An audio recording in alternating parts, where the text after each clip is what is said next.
Yeah, yeah, yeah. What's the news? Oh, go away. Can't be arsed.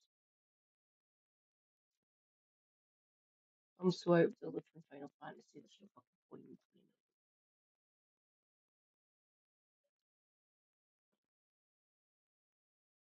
playing it. Oh.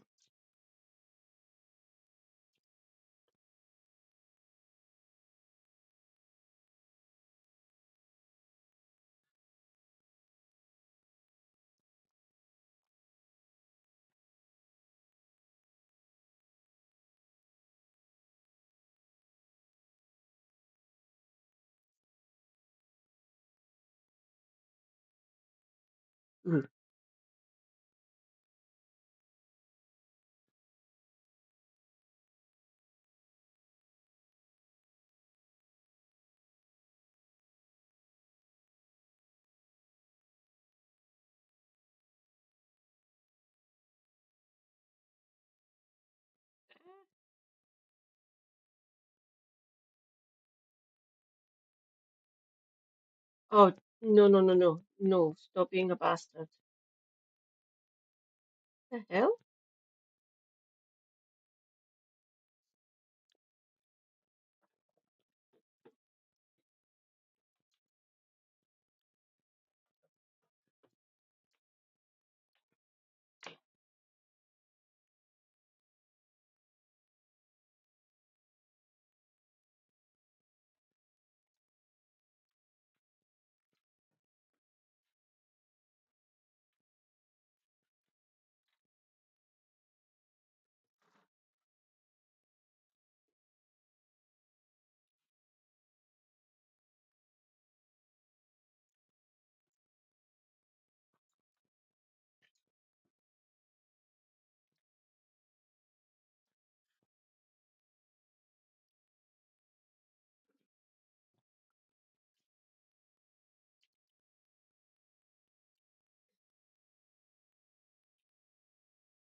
Mhm. Rejoice, comrades. Jim Speak is here. Hi, Jim. How are you? Look, ghoul. This is going to be absolute fucking cancer, isn't it? But fuck him. Everyone needs to know what this bastard's going to be doing to us. Good to hear. Same old with me as well. Ugh. You might need to see me vanish. I will say again, I hate the cold and damp. Goes right through my joints. Boy.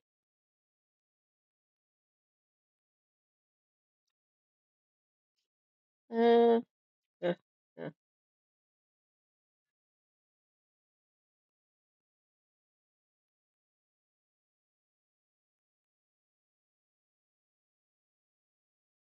Oh, go away, go away. Annoying me. What is it giving me? Giving me a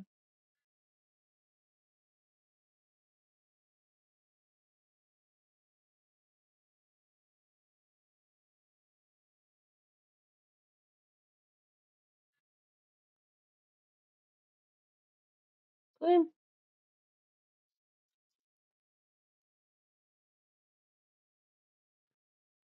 Onion, onions. We'll give people a few minutes to file in.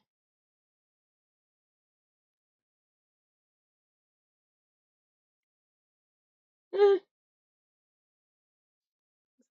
the 21. Yeah. Give me my basket.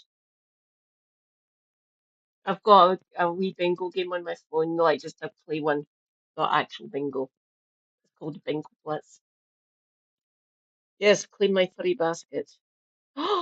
Fucking Christ. Eh,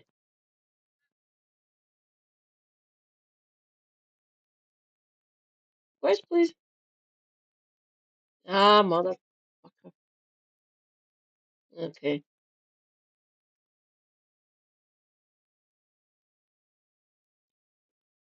Right, let's go to my chat.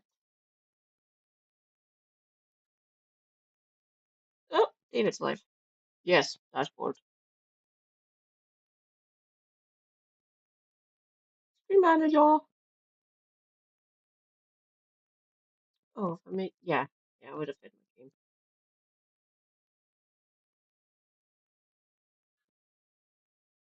Bingo! Oh, have I got that off? Rotate, yeah. I have.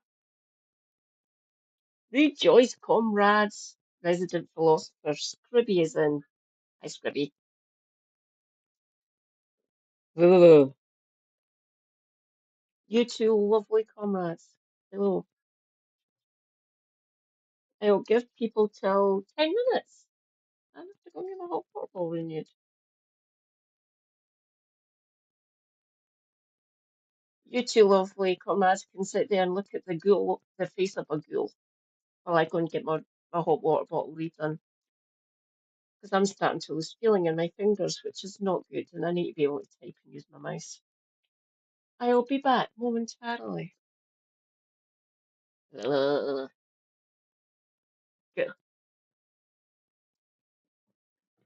Okay, hot water bottle. Oh, dangerous. Really.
Careful, careful.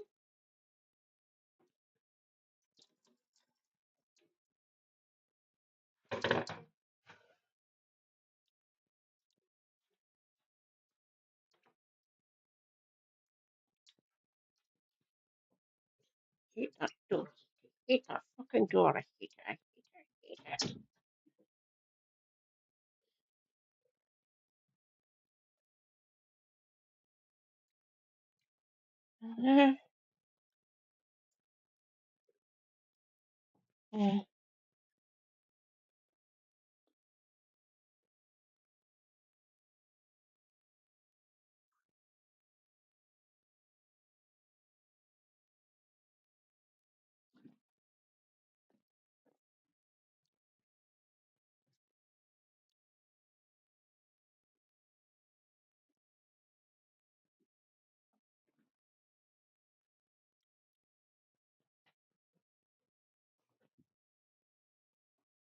Oh, hoi hoi. Your last has returned.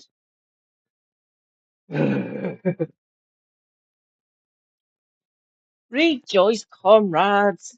It's them, Morton. Hi, Morton. Be a good little girl and don't put your hands directly on it.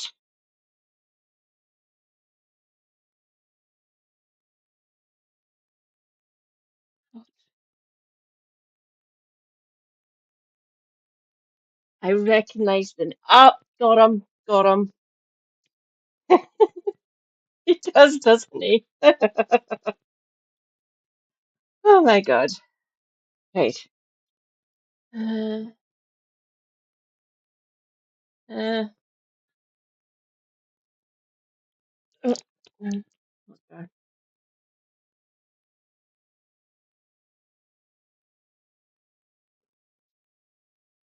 Yeah. If anyone's curious or if they want to look up for themselves, I've explained it too many times on stream. Oh, yeah, I'll follow you, Martin.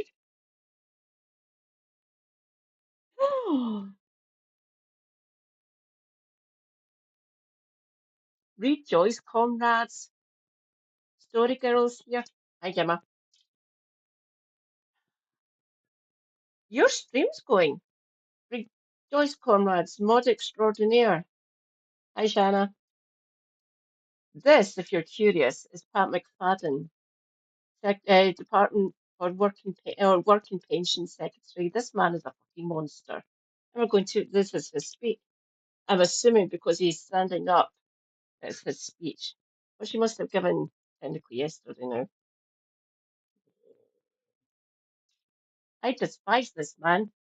Thought I thought everyone you thought I hated Liz Kendall. Like the level of disdain for this man knows no bounds. He may sound Scottish whenever you hear him. He isn't. He's not like us. Ah, McFadden's first Department Work and Pension speech signals the same old bullshit for disabled people. Oh joy, they're going to target me again. Fucking excellent. Fuck off, Pat McFadden. You're a bastard. Oh, it's a 7 minute read. Pat McFadden took to the Labour Party conference stage today to deliver his first speech as Secretary of State for the Department of Work and Pensions. Or Work and Pension Secretary's easier. McFadden, of course, only took over the roles 3.5 weeks ago. Yeah, nearly a month. So many were anxious to hear what he had to say and if he'd be any better than his predecessor, Liz Kendall.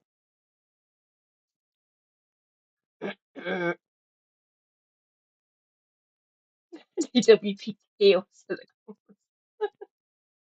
Well, the short answer is no. Yeah, no. Despite it being a new Department of Work and Pensions Minister, it was much of the same blustery bullshit that completely brushed over the fact that the cruel department was planning the harshest cuts ever that would destroy disabled people's lives even further. Oh, Shanna Cranky Pants is lurking in the void. Watch out for the tardigrades. Ugh. He started the speech by harkening back to being at the People's Marches for Jobs of the 80s. Fucking hell, forget how old this bastard is. I was a little girl. I didn't actually get my diagnosis until I was 11, which was 1990. So I was just a classic wee lassie at school, basically. Blonde pigtails and cute little check dress and white tights that didn't stay white long. At a time of high unemployment, factories closing everywhere, hope was in short supply, still in short supply. But in the midst of all that, people organised themselves to march to say that they wanted the pride and purpose that came with having a job.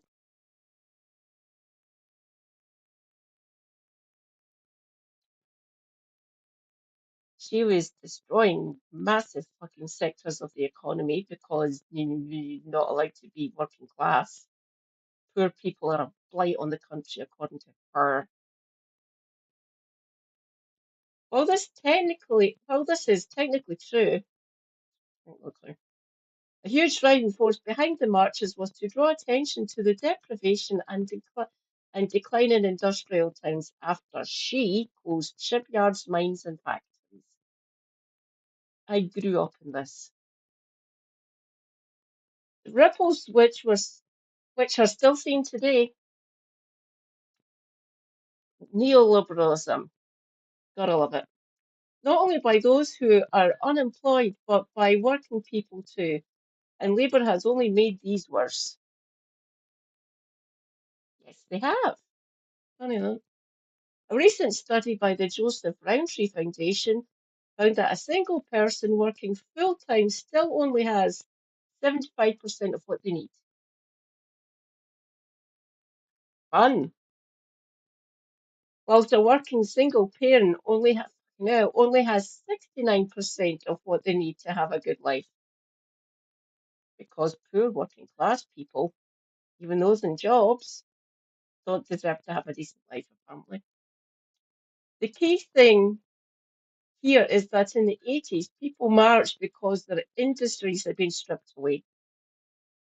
Yes, this is not the same as this is not the same as forcing people into unsuitable and unsafe work like the Labour-led DWP wants to. McFadden rewrites DWP history.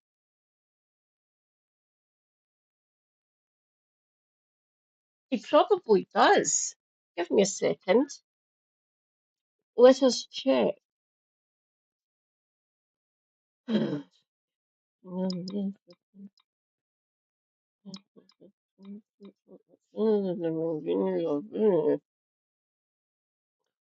birthday's far too close to mine's.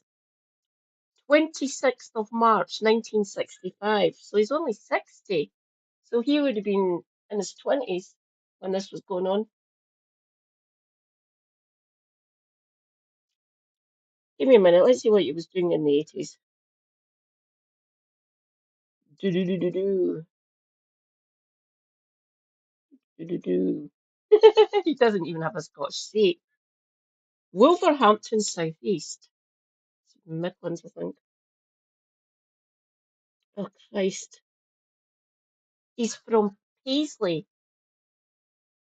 Can't believe you're from Paisley. Uh, early career.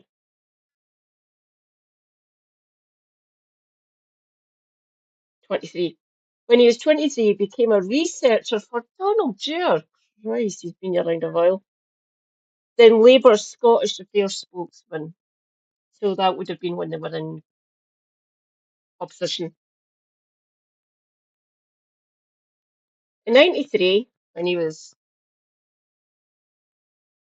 28, he left this role to become a speechwriter and policy advisor for John Smith. Prior to becoming an MP, he worked in several advisory roles for Blair. both in opposition and government, and he was Prime Minister's political secretary from 2002.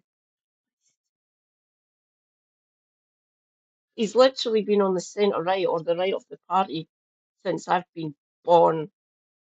So hang on, he would have been 14 when I was born. He did, yeah, he did give the miners his full backing.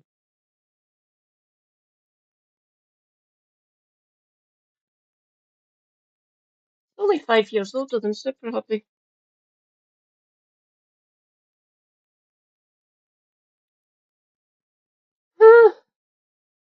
He goes on to say that Labour must once again put work at the heart of our mission. Some of us can't work at, which essentially means they're going to force people into work. Good luck trying to force me back. Seriously. He then stuffs on about Attlee creating the welfare state, Wilson expanding pensions, and Blair and Brown reforming the welfare state. What do you think? That last one was a good thing? Don't get me wrong, Attlee creating the welfare state and Wilson expanding pensions. Those were both fucking good things. But what Blair and Brown done to the welfare system, it, it's fucked a lot of people over. Don't get me wrong, the coalition and the Tory majority from 15 onwards just not fucking just destroying us. Literally, during the coalition years, the pair of them, Gideon and IDS, literally tried to end people like me. Didn't get me. Ah, get wrecked. Give me a minute.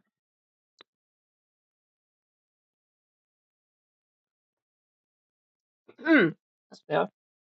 What's typical here is that the way he tells it. I want to see if we can find some footage of him actually speaking, so we can just sit here and grill. Benefits were graciously handed to disabled people. Nothing about looking after the poorest in society. It's like a moral obligation to help people who struggle to help themselves. Oh no, they were graciously getting, oh, they're there either infantilizing us, thanks, or literally saying, this is all you're fucking worth. He conveniently misses out that disabled people had to fight tooth and nail every step of the way to get what we needed to survive. Yes, we did. You dehumanized us. Thanks. And because history is written by those who hold the pen and the power, he glosses over the fact that Blair and Brown's welfare reforms set in motion the work capability assessment. Pain of my life, I fucking despised it. And the cruelties that came with it. I've literally went through it twice. The first time was downright fucking evil. The second one nearly ended me. Because the Tories are scum. But lucky, but lucky for McFadden, I literally wrote the fucking book on disability activism. Who's this?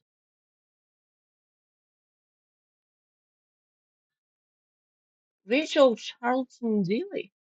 Okay.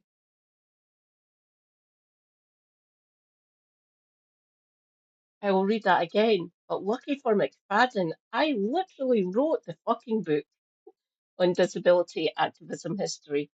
Thank you. McFadden also acts like Labour didn't have their hand in turning the public against disabled benefit claimants. Granger, anyone? Through the media too, which it definitely did. It did.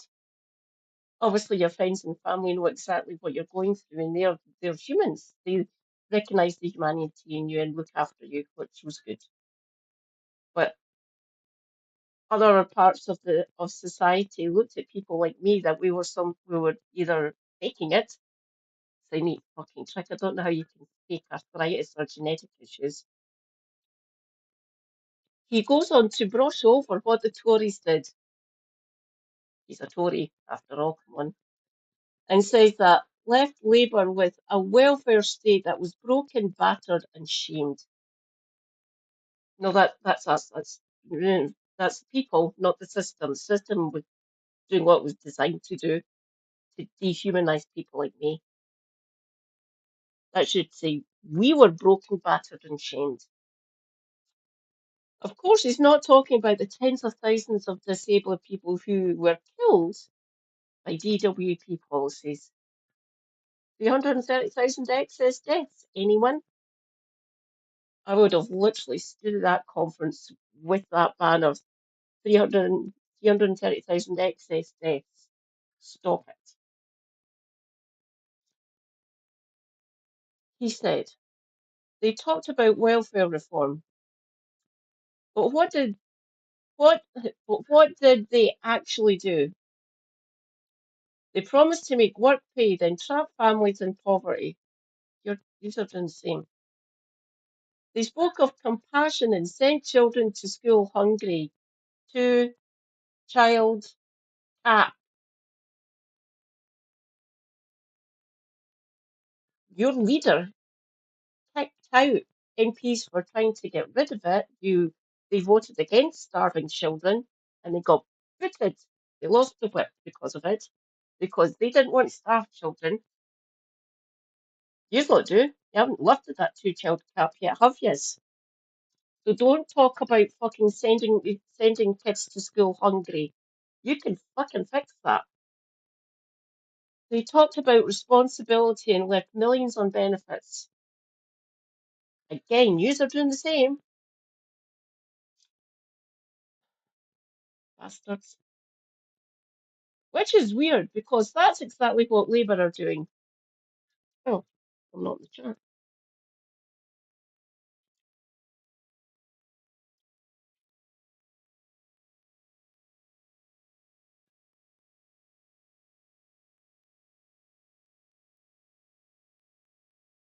Yes, he was. He was at the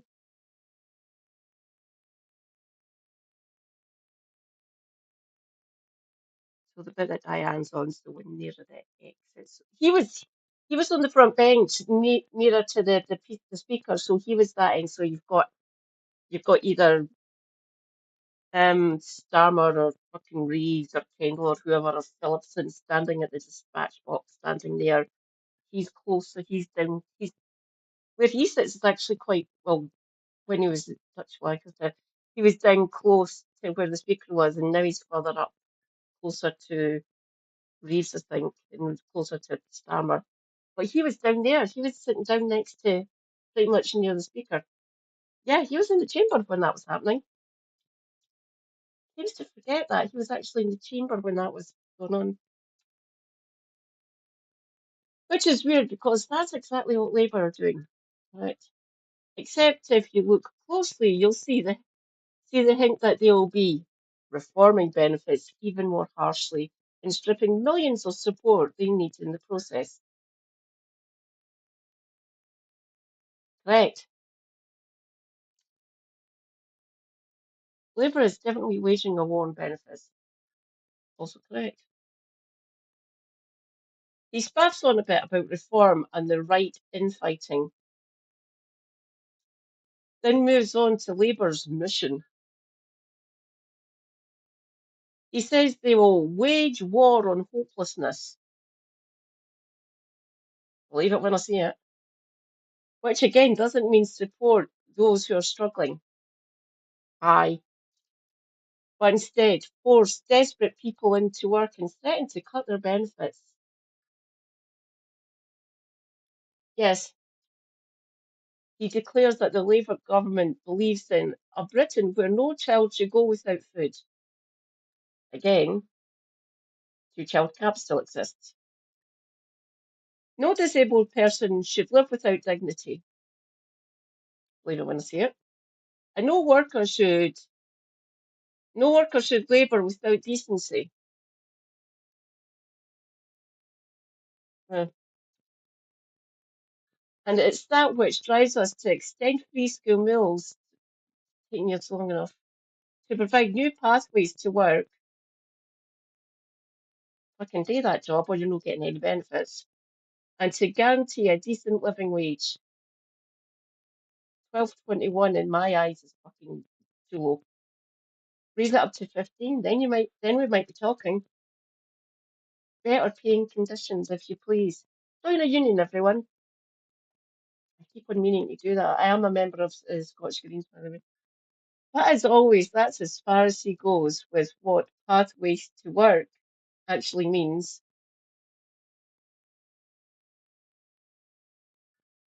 Victory box! There's no explanation of how they will actually support disabled people into work, considering they're cutting access for work funding. Delightful. Especially while access to work is quietly being cut, and there is quite simply no reason why an employer would hire a disabled person when the government when the government want all the responsibility to make the workplace accessible to all in the employer. Yeah, they're not going to fucking hire us. With access to work, people just about get in because we get our funding for different things, different screen filters, ergonomic keyboards, better chairs to sit on, standing desk if that's appropriate for some people, hearing aids, things like this, specialist glasses, all that kind of stuff. That came through from access to work. Money for taxis if the weather gets fuck you weather. So yeah. Rejoice, comrades. James Holmes is here. Hi, James. Pat McFadden's speech. Yeah. I'll see if I can actually find a video and we can listen to the bastard. Always good to actually hear what Tony's speaking in. Grossly, he announces that this new Department of Work and Pensions will be not a dependency welfare state, but the opportunity welfare state.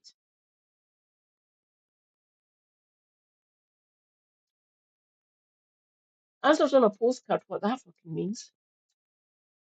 And you guessed it, that means forcing people into work through their new skills focused DWP. I have skills. I've learned them. I have a good few skills I could use. I don't have the physical capacity to do them. There's not much they can put me back into training for. I I've run offices for fuck's sake. I have skills. I just can't fucking use them. He said, skills is at the heart of our economic plan, and that matters most to those without money or financial means. They say as they cut access to work funding. Because this is about equality too. Believe it when I see it. I'm pretty sure what matters to most people who are starving and destitute is support, but fine. Wouldn't be joking about rebelling if I was you, Pat. We don't find out more about this because he moves on to a really ham-fisted attempt at a joke. Oh God, I have to hear that. Around the benefits rebelling by saying that actually it's an act of rebelling to force people into work.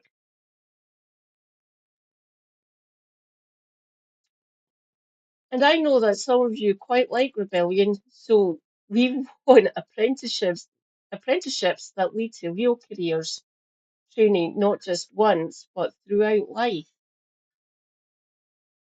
Taking the ambitions that we have as a country to build more homes, strengthen our defences, ensure clean energy, and equip our people to do the jobs. That is how we will make work pay. No, I haven't got a fucking clue what that has to do with rebellion either. Some Scottish people don't know how to joke. I think he does.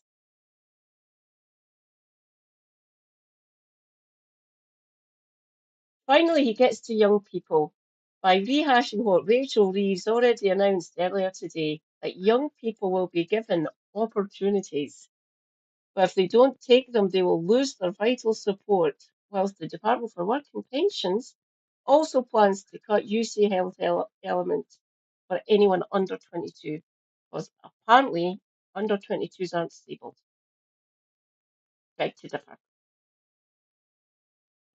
I was disabled under the age of 22. Like I said, I got my diagnosis when I was 11. It's not ambitious to act worse than scum. I agree. He finishes with, so let us be ambitious. Let's offer hope to those who feel forgotten, or who can't see a clear path to the future. Renew the bond between work and the welfare state. Make work the pathway to dignity, security, and pride. And in doing that conference together, let us build that opportunity welfare state. The thing is, none of this sounds ambitious, and none of it will help those who have been forgotten.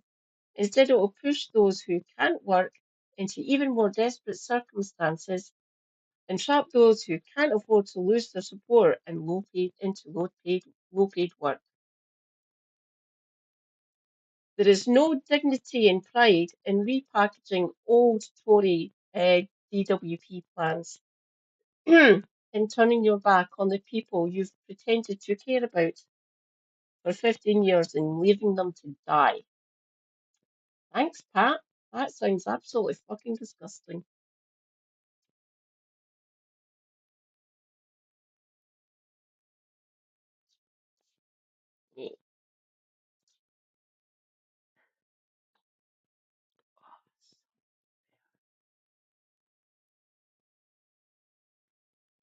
You can help with that now. You go there. Oh, so good. Shall we? You should.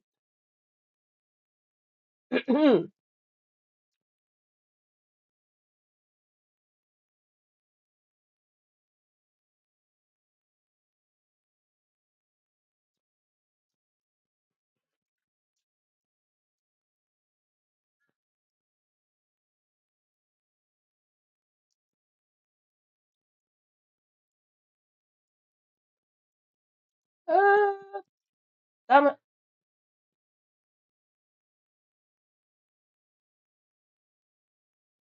it. Honestly, I can't type.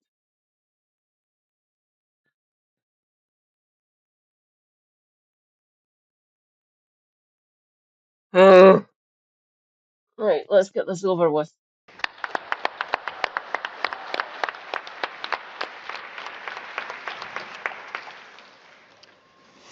Thank you, Conference. And as you know, I've been around a time or two. And a long time ago, back at the start of the Hanging around like a bad fucking smell.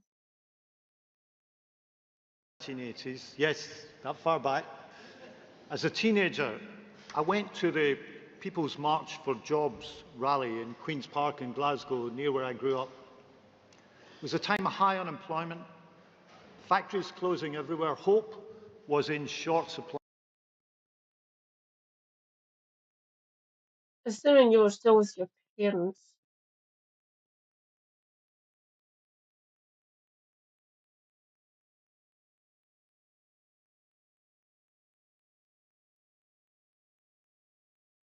Hmm.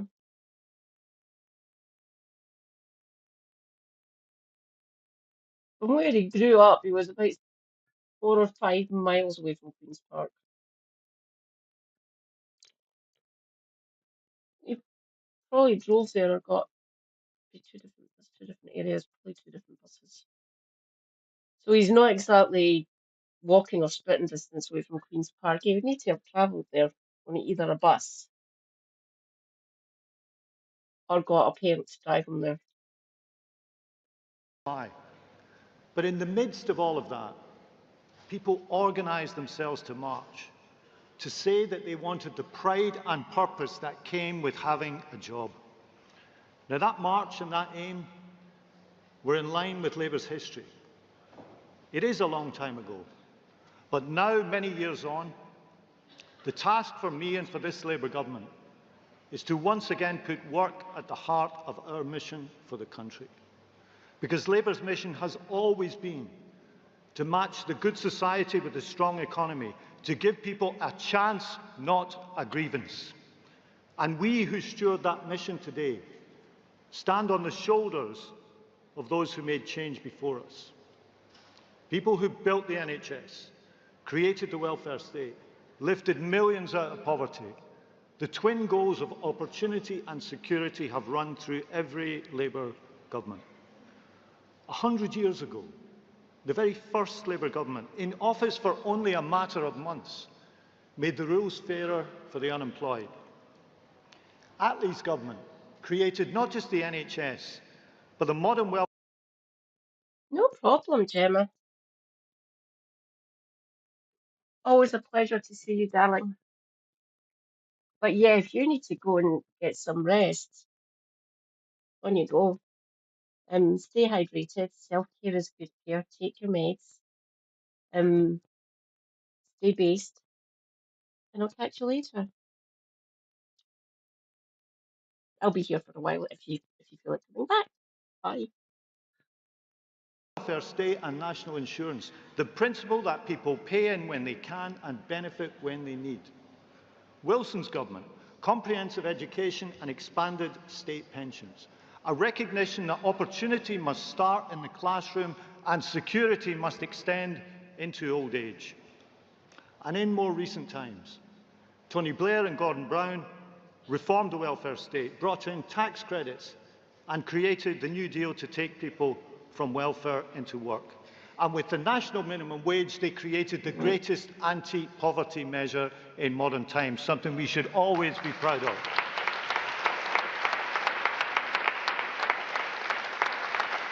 This is our tradition, these are our values, and this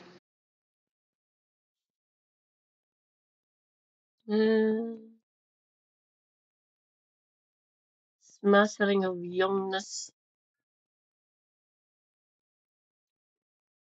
Some people that look like mid-30s, maybe up to my age. But I'm noticing pale male and stale.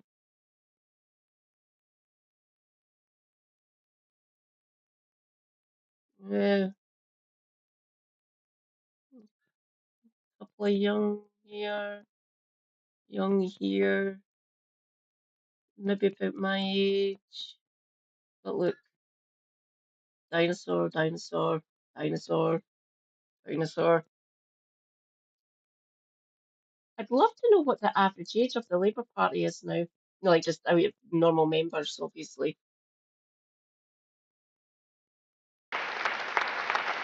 This is our tradition, these are our values, and this is what we believe in. And none of these governments regarded the welfare state as a museum to be preserved exactly as it was on the day that they took office. Each one of them changed it to meet the demands of the times, as we must too. And Labour, the party that more than any other built the welfare state, did it not to keep people down, but to be a platform upon which they could rise.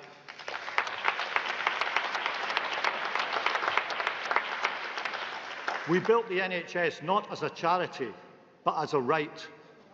Auto-enrolment, because we wanted security in retirement for all workers. And now, in this Labour government, we will rebuild work as the foundation for dignity, independence.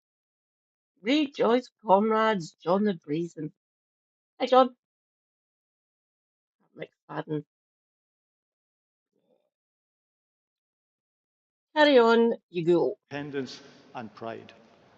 Because let's face the truth.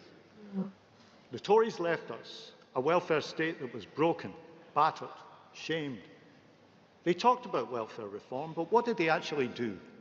They promised to make work pay and then trap families in poverty. They spoke of compassion and sent children to school hungry.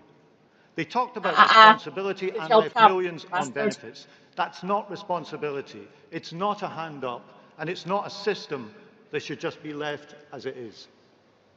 And as we saw last week, Reform's welfare policy fell apart before it had even been announced. Not so much a policy as a missile aimed at the Tories, but within it, a pledge to turn on people who have come here legally, worked here legally and paid tax legally. Well, conference, let me tell you, breaking your promise to people who have contributed to this country, in some cases for decades, is not the British way.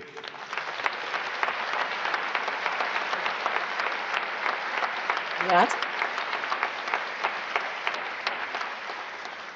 So the right can wage war on one another. Our job is different.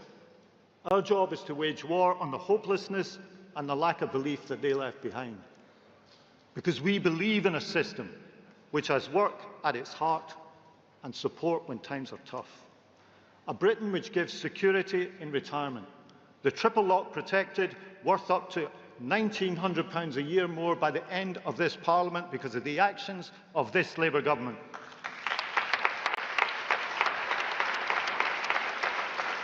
A Britain where no child should go without food, no disabled person should live without dignity, and no worker should labour without decency. And it's that which drives us to extend free school meals, to provide new pathways to work, and to guarantee a decent living wage.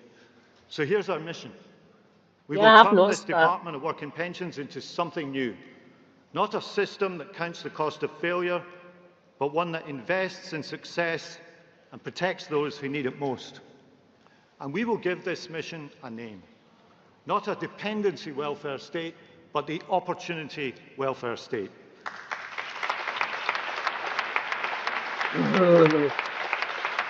I'm terrified. And opportunity starts with work. The jobs market is changing faster than at any time in living memory. Many of the jobs in it today didn't even exist 20 years ago. And that pace is only going to increase as AI both creates jobs and replaces old ones. And if we just stand back and let that unfold, we will be failing in our duty to give people hope in a changing world, because the task of leadership is to prepare for the world that's coming, not just the one that we have today. And that is why skills is at the heart of our economic plan. And that matters most to those without money or financial means, because this is about equality too. Can you compare and contrast? What is it looking like to you from what, all the all the footage and stuff you've seen in the news and stuff, and obviously this one just now? If you can compare the two of them, the one that you went to and this, like, it looks, it sounds dull. It sounds kind of depressing. I'm so used to seeing party conferences and it's being lively and loud and debate going on and everything. This seems like a funeral.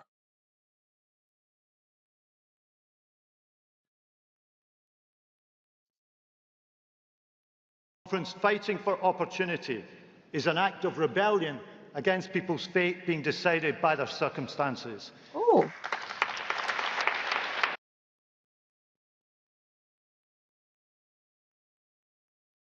Asking ye shall receive, John. It does look like a small conference room.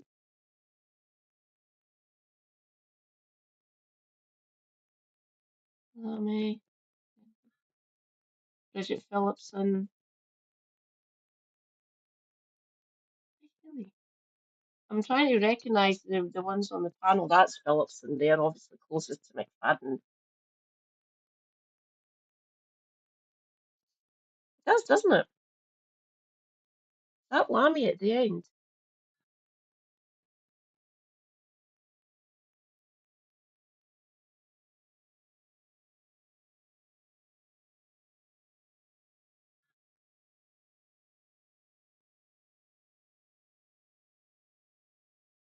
Quite possibly, yeah.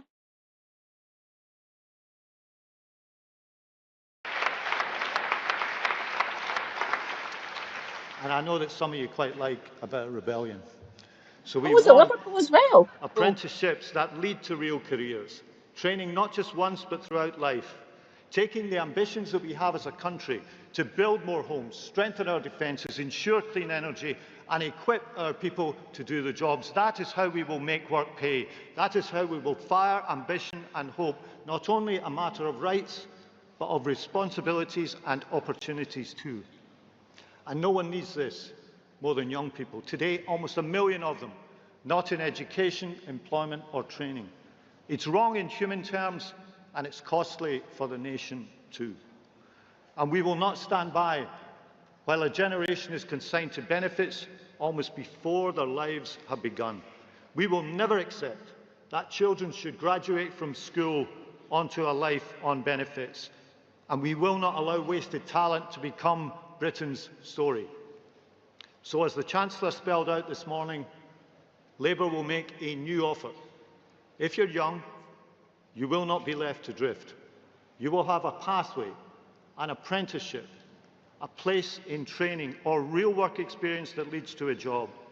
A youth guarantee, meaning opportunity, is not just for the few, but Oh, not that youth guarantee scheme again. And it didn't work the last time or the first time you tried it. Is that Blair or Brown? That youth guarantee, that's recycled, by the way. That they've tried that before. Your whole skills wallet thing. for all. And we will bring the help to where young people are with a doubling of the number of youth hubs throughout the country over the next 3 years.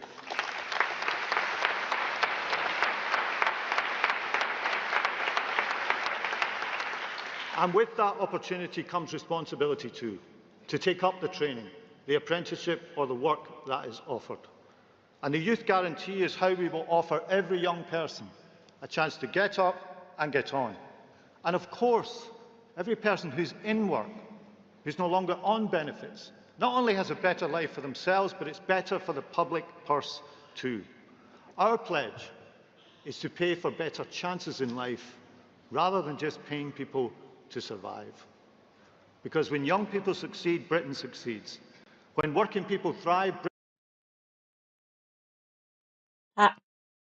Pat, you can do both of those without stripping away people's benefits and dignity and being able to have a decent household. You can do both of those. Just saying, you can actually do that. Britain thrives, and when work is fair, secure and properly rewarded, then Britain is stronger too.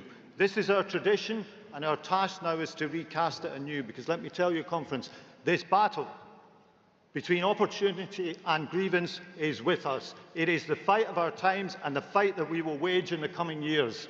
So let us be ambitious. Let's offer hope to those who feel forgotten or who can't see a clear path to the future. Renew the bond between work and the welfare state. Make work the pathway to dignity, security and pride. And in doing that, Conference, together let us build that opportunity welfare state. Thank you very much.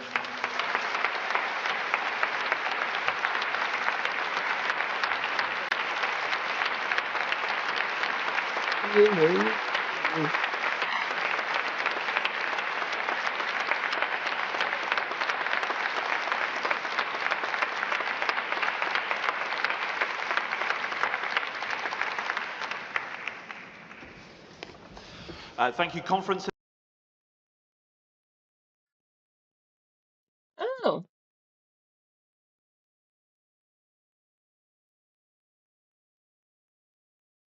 do we want to listen to Bridget? I will do that. We will check that one first because I'm actually quite curious. Okay. Oh,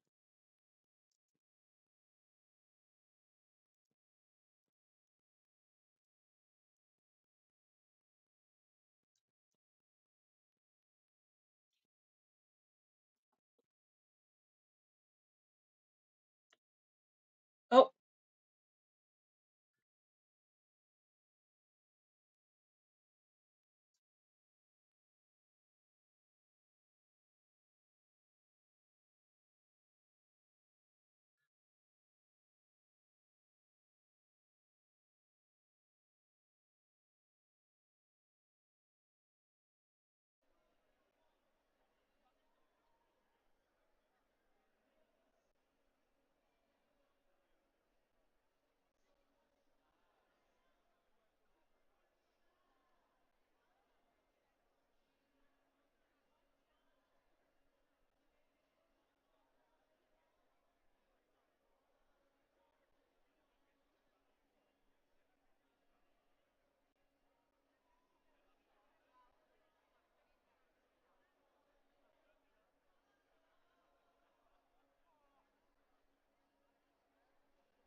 pavilion. We'll take back the request to the committee today. Thank you. Thanks, Harry. We'll now take the vote on the CAC report. Can I see all those in favour of accepting the report? Please show. All those against? That's accepted. Thank you. Oh, thanks.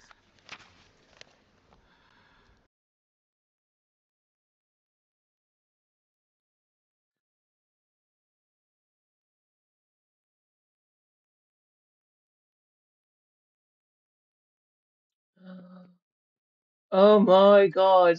Yay!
Wow. Yeah. Thanks, John. Yeah. This stage looks different as well. Obviously, the stage is a temporary structure that gets built for each of the conferences. That looks a lot bigger. I don't know where was it? What building was it in, John, if you can remember? No pressure, of course. Wow. Thanks for posting them. I'll take a look at those. But there you go, people. It does look a lot more. It's a lot of people, my God. That looks great.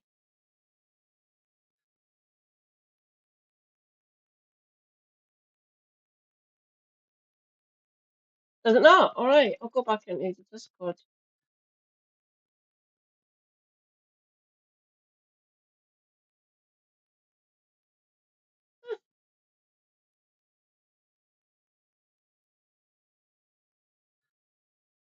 Um,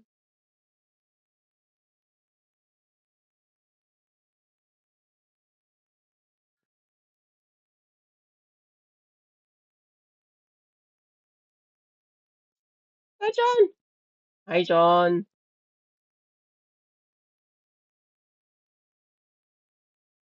Wow.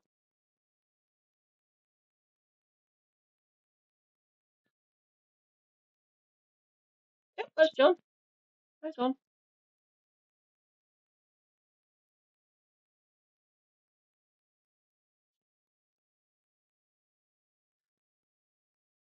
Cool. That looks great. Oh, look. Hello. Nice one. Thanks, John. There we go. Okay, I'm game. Now, bring box. Bring capture. Go. Add source. Bring it. Ta-da. Move over.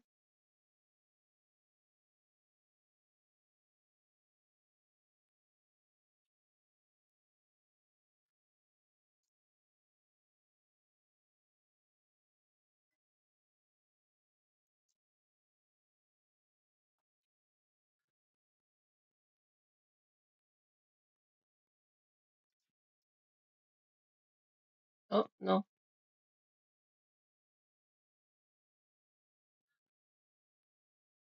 No, I'm just.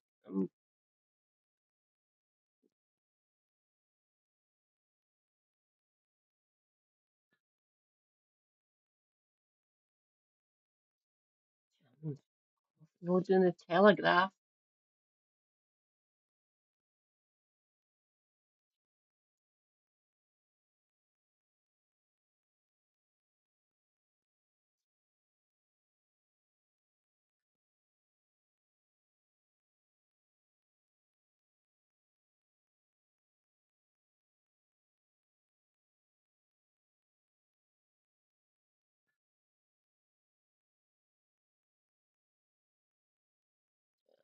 God. Fine.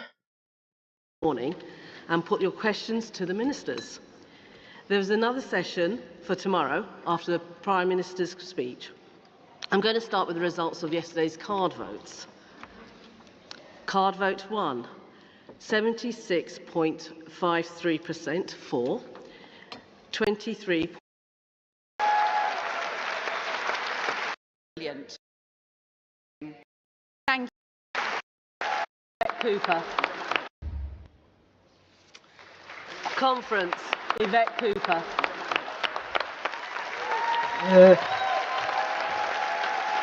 This will be fun.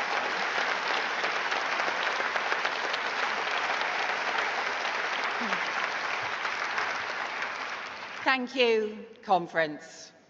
It's an honour to be here this morning as Labour Foreign Secretary, just the second Labour woman Foreign Secretary, 18 years after the brilliant Margaret Beckett.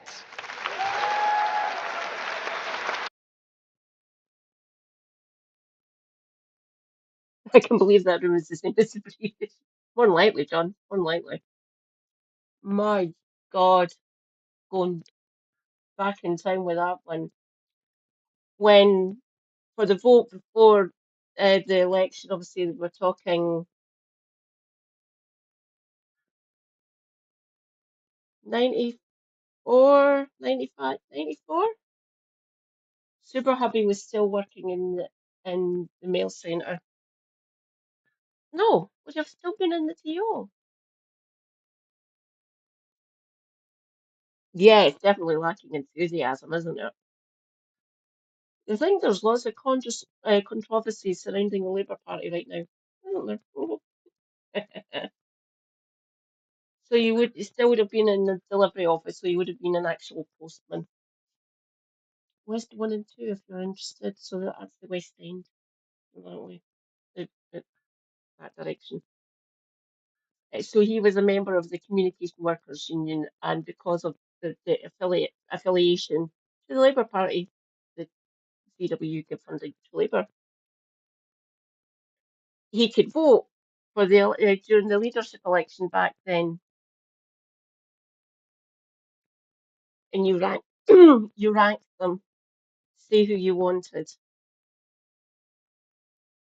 At the top of his preferences was that Home Secretary, obviously she wasn't the Home Secretary then, was Margaret Beckett, then second ranking, two Jacks, and he didn't even give Blair number 3. He didn't like him even back then in the mid-90s. So the one that he wanted to become Labour leader back then after John Smith died was Margaret Beckett. Then Prescott. And I obviously I didn't know him then. I was still living up in Perth. I was still a teenager. I was still at school. But I asked him. So I was talking to his fellow posties and stuff when we got together when in 2000, 2001, 2000 I met him. And I was talking to him, so who did you vote for? I assume that you voted for Blair. I said, no, I hated him. He was a slimy two-faced bastard. I went for Beckett because she had flung her hat in the ring. So you didn't even thank Blair? I said, no, didn't like him. Amazing how Super Hobby got proven correct. Funny. We do not let him be right because he's insufferable when he's correct, especially with where the people are concerned. He usually is correct, which is infuriating, really. Do not give ammunition to that man at all. And getting proven correct about people, especially politicians, is kind of insufferable. So he went back, Beckett, then Prescott, then didn't even rank Blair.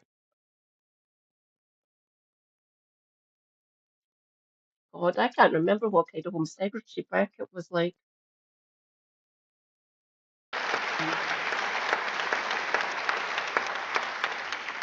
And you know, 15 years ago, when I was Labour's shadow Foreign Secretary, the last world leader I met in that role was President Abbas in East Jerusalem.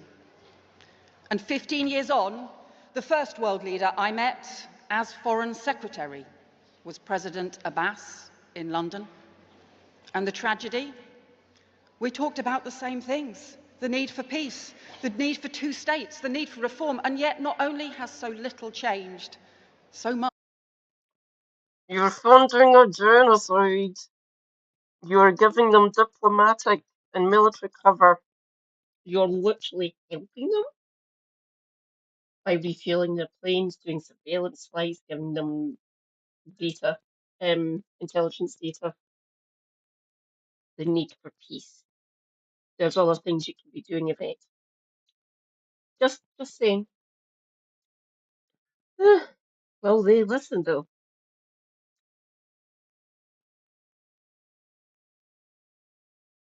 Yeah. Well, a lot of them don't give a shit, you know that. They're just there for the self-interested bastards, quite a lot of them. Much has got worse. Because, Conference, for many decades, the UK has pledged support for a two-state solution in the Middle East, but only recognised one of those states until now. And 7 days ago, I stood in the Great Chamber of the United Nations in New York, beneath the UN symbol of peace, to confirm the historic decision of the United Kingdom to recognise the State of Palestine.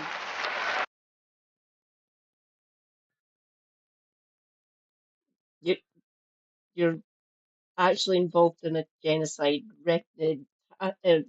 tacitly supporting, recognising a state of Palestine is meaningless unless you start actually dealing with the genociders.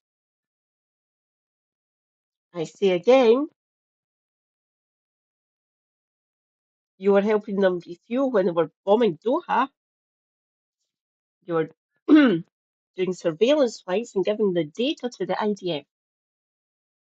So saying that you recognise the state of Palestine is fucking meaningless unless you carry on doing other shit, just basically trying to stop this genocide from happening that you are literally supporting. Do you think they recognise? Do you think they realise that we are sitting here literally critiquing them? Well, fine, you recognise Palestine, you're actively helping them take out and not actually recognising the state of Palestine. So it is performative BS, if it.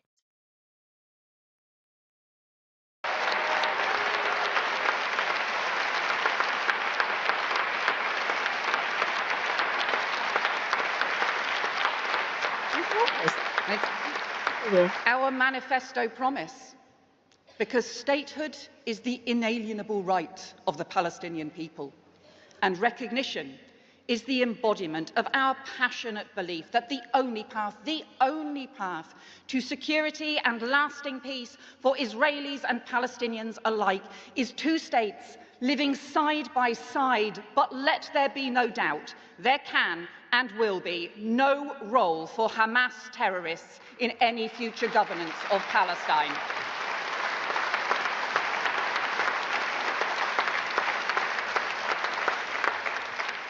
But this is a moment the world must seize. A spur, not a substitute for action. Because this summer's historic recognition decisions by the UK, France, Canada, Australia, Portugal and more, joining 150 states across the world, has been part of a crucial international process where every state in the Arab League for the first time has now joined with the Palestinian Authority in the condemnation of Hamas for those barbaric attacks on October the 7th and the demand for them to relinquish all power in Gaza. And where Israel have done worse than that now. Literally done worse. I condemn Hamas as well, but Israel have done worse than this.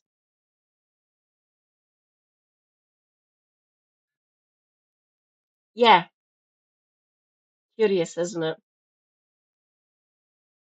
Okay, carry Britain on, has Yvette. joined with partners from across the globe, from the US to the Arab world, from Europe to the global south, working on practical frameworks and plans, not just for ceasefire, but for a just and lasting peace with two states at the heart. And at the United Nations last week, I saw a growing determination from countries across the globe that this intolerable suffering must end for children facing starvation while Israeli forces block food at the border, for the hostages and their families in anguish, a Gaza without Hamas, a Gaza without hunger, a Gaza rebuilt for the Palestinian people.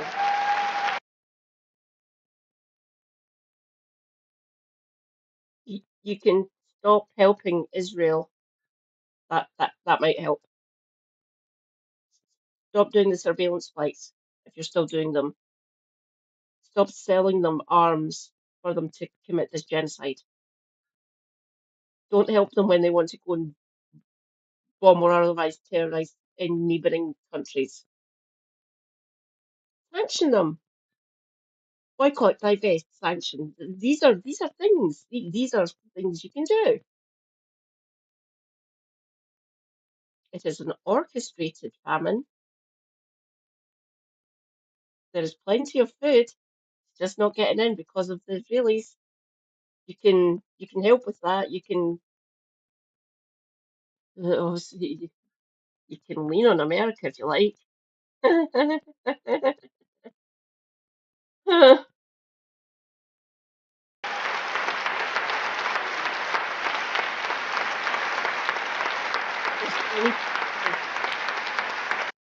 Do you think there's any fucking pressure that she can do?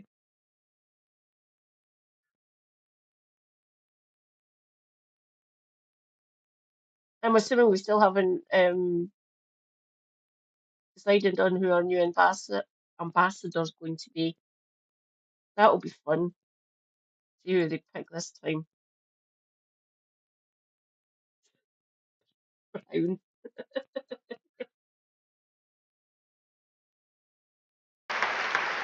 And so now, with the demands of the world upon them, Hamas must end its abhorrent detention of hostages, the calculated cruelty that has split and traumatized families for nearly 2 years. And the Israeli government must Oh, end the moral obscenity of this campaign that has seen food, water and medicine denied and an unconscionable loss of human life, because Palestinian civilians should not have to go another day in fear and hunger. The hostages should not have to live another day in the darkness of captivity. No family should endure another loss. Enough is enough. The moment cannot be lost. The time for peace is now. you're going to mention the people that the Israelis have locked up. They're doing the same. They have people locked up without actually any. Well, doesn't matter. Without giving us a reason why these people are locked up, just for the fact that they're Palestinian or Gazan. Are you going to try and stop them from doing illegal settlements in the West Bank? That might be an idea. You could maybe do that. You could say stop doing this. Obviously, there's UN resolutions that Israel aren't following. Obviously, there's tons of them now, and they still carry on with the illegal settlements. You could maybe put pressure on them to stop fucking doing that.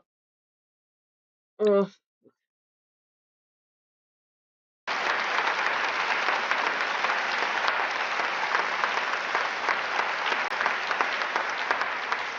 And Conference, let me pay tribute to the tireless work of my predecessor to set out the pathway to recognition, restoring funds to UNRWA, support for the hostages, sanctions on Israeli ministers and on Hamas, restrictions on arms sales, but much more than that, the restoration of principles. You're still selling them F-35 parts so they can actually bomb and kill Palestinians. You can maybe stop those sales. That might help.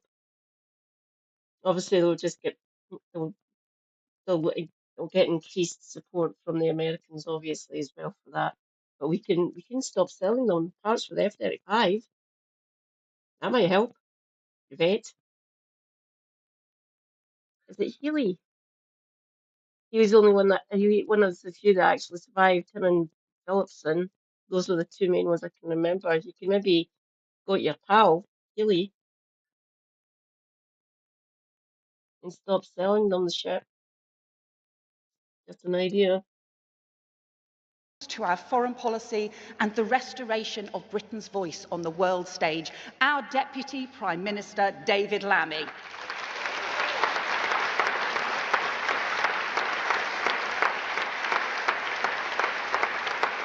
Hey, But you know, thought they might Conference, have we banned spent him or 14 something. years in opposition, watching powerless as successive Tory governments trashed our reputation abroad, undermining investment and trade, shouting at friends and allies, and in 14 short months of Labour government, here's what we've worked to rebuild: 3 new trade deals with India, the US and the EU to boost jobs and investment.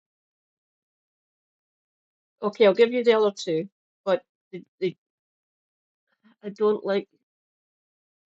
You never get a decent trade deal with the Americans ever. No one does. And if you start shipping in their fucking food, millions of UK citizens are just going to say nope, because we know exactly what their agricultural and food manufacturing processes are like. We even if they change it to ship it into our shops, I still wouldn't fucking touch it with a 10-foot barge pole, and neither would Super Hubby. We'll pay the extra money to get British or Scottish. I ain't going to be buying American food. Like, their snacks and stuff, fine, fair enough. They changed the formula for their cereals that you can get here. But I'm not going to be buying their fresh meat or anything. Not doing it. Here at home, a transformed relationship with Europe on security and defence, an ever stronger special relationship with the US, a new strategic approach on China, an unprecedented migration deal with France, sanctions on Russian oligarchs, action against Iran to prevent nuclear proliferation, growth and development partnerships with the Global South, a new global clean power alliance to boost green energy, and thanks to the tireless leadership of our Prime Minister, Keir Starmer, the restoration of trust and credibility in Britain's role abroad so that we can deliver for the British people at home.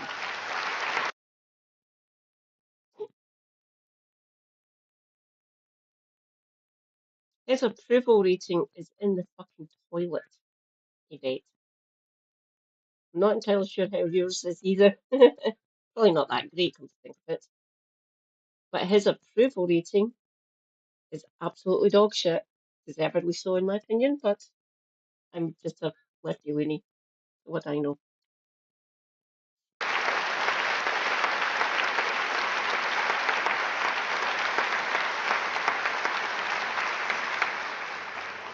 And Britain's engagement on the international stage matters now more than ever. The world faces sustained instability unlike anything we've seen for generations. The pace of technological change, climate change, migration, not seen in our lifetimes. Global uncertainty, new kinds of state and hybrid threats. And yet the institutions and laws that were supposed to protect order and sustain peace are now buckling under the strain. The very principles that underpin them under assault. The rule of law, respect for sovereignty and borders, respect for our common humanity, and for our shared obligation to fight poverty and persecution, All those values so precious to us now being undermined, but values that it falls to us to defend. Not just Labour values, core British values. Because our flag stands for something, and we know that global challenges won't be solved if we wait till they land on our own doorstep. From climate change to economic security, we need action worldwide to tackle our problems here at home. Nowhere is that more true than on migration. Where dangerous smuggling and trafficking gangs operate across borders, then governments need to cooperate across borders to bring them down. And when we fail to work internationally on the causes of migration or border controls, more people make perilous journeys and confidence in the whole system is lost. And that is why we will work globally on new returns agreements and returns hubs so that rules can be enforced. We will work with international partners to tackle the causes and manage support for refugees. And we've doubled support for Sudan, where millions are fleeing violence and famine. And we will provide new help for Rohingya refugees in Bangladesh who have fled persecution in Myanmar. And ahead of the 75th anniversary of the Refugee Convention, we will lead the international debate on reforming and ensuring that the global framework can respond to the changing crisis today. And conference. 30 years on from the horrific use of rape and sexual violence in the war in Kosovo, we must also ensure that there is much stronger protection for women and girls in Sudan, Myanmar and other conflicts today. So let me warn all those responsible for orchestrating sexual violence that a reckoning will come for them, no matter how long it takes, as we demand an end to the use of rape as a weapon of war.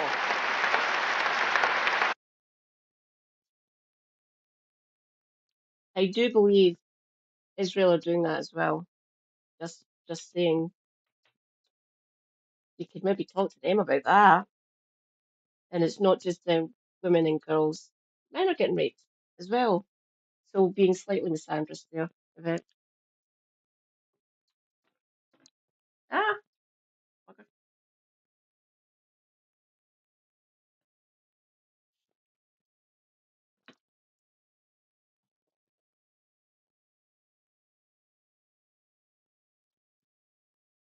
Hmm. Whoops.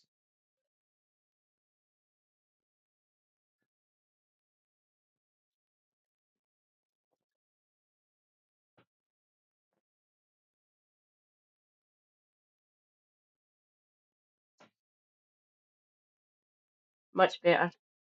I had it a little bit too far back. Ah, I actually sit up straight now. I'm a horrible, horrible sloucher. Pinching parts of my back, my muscles, and because my spine doesn't sit straight, doesn't sit properly, I have to be able to sit up straight. So I've got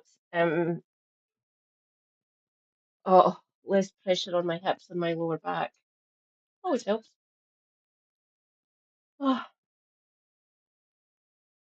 my lovely hot water bottle, keeping me toasty.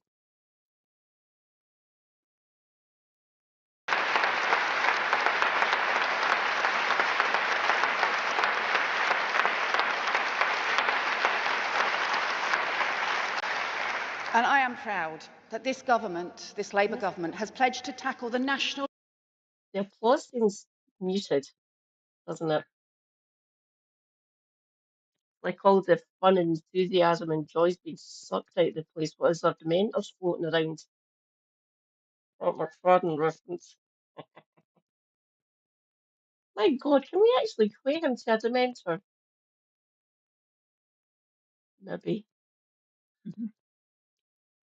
emergency of violence against women and girls, taken forward now by Jess Phillips and Shabana Mahmood, and I am determined that we now put that global emergency on violence against women and girls at the heart of our foreign policy too, because everyone has the right to live in freedom from fear.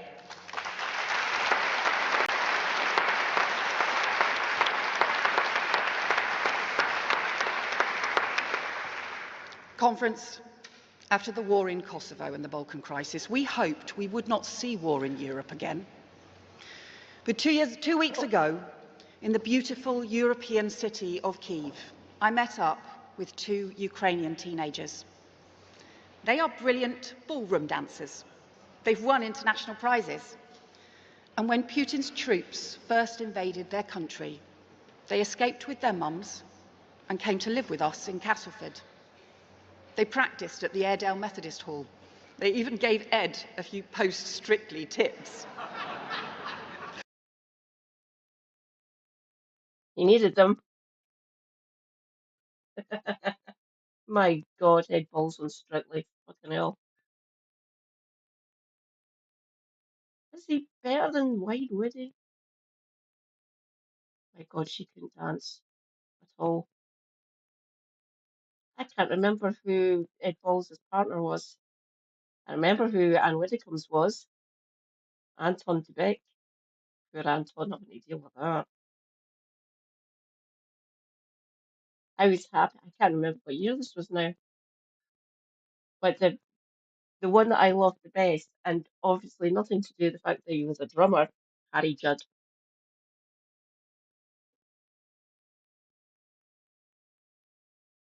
Fuck it, that'll do.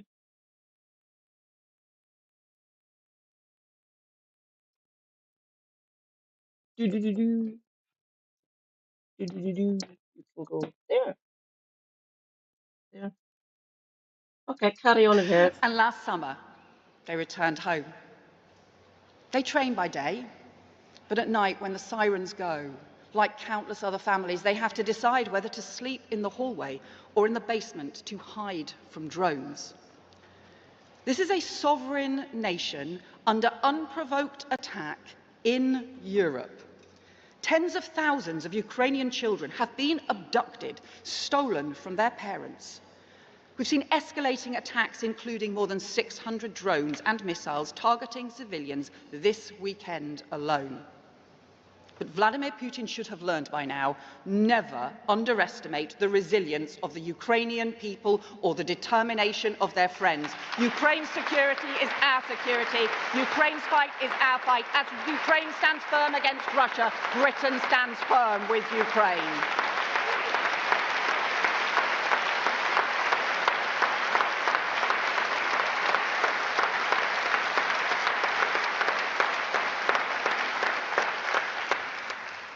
But you know, where President Zelensky and President Trump have called for talks on peace, Putin has sought only to escalate war. We've seen Russian drones over Poland and Romania, Russian fighter jets over Estonia, entering NATO airspace. Reckless, dangerous provocation. So that is why our party stands firm in NATO under the leadership of our Defence Secretary, John Healey, an alliance which is vigilant and resolute. And make no mistake, if we need to confront planes in NATO airspace without permission, then we will do so. Because this party should be very proud that in Ukraine's greatest time of need, President Zelensky and the Ukrainian people have had no better friends than our country, our government, and our Prime Minister, Keir Starmer.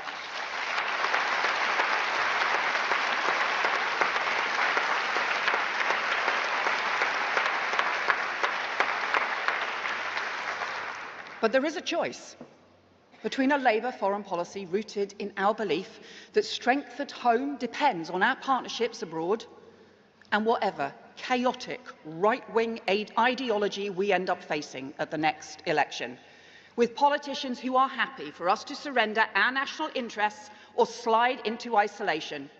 Because while we are standing up to Putin, Nigel Farage calls him the leader he most admires. While we are strengthening the NATO alliance, they trot out Russian propaganda claiming NATO caused the war. And while we opened our hearts and our homes to Ukrainian children, their policy is to turn them away. While we do new trade deals underpinned by international law, they want to rip up those rules and lose the jobs and investment we need. And while we work together to renew Britain, they tour the world seeking every opportunity to run our country down.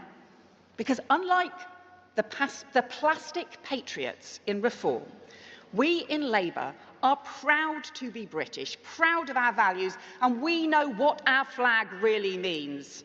Ask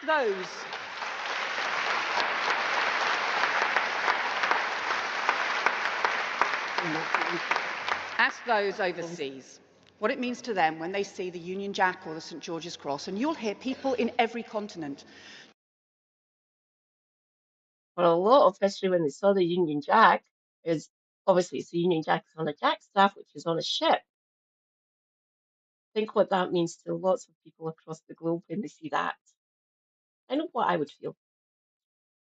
Because it's a Union flag, unless it's on a ship. Sorry, bit of a hobby horse.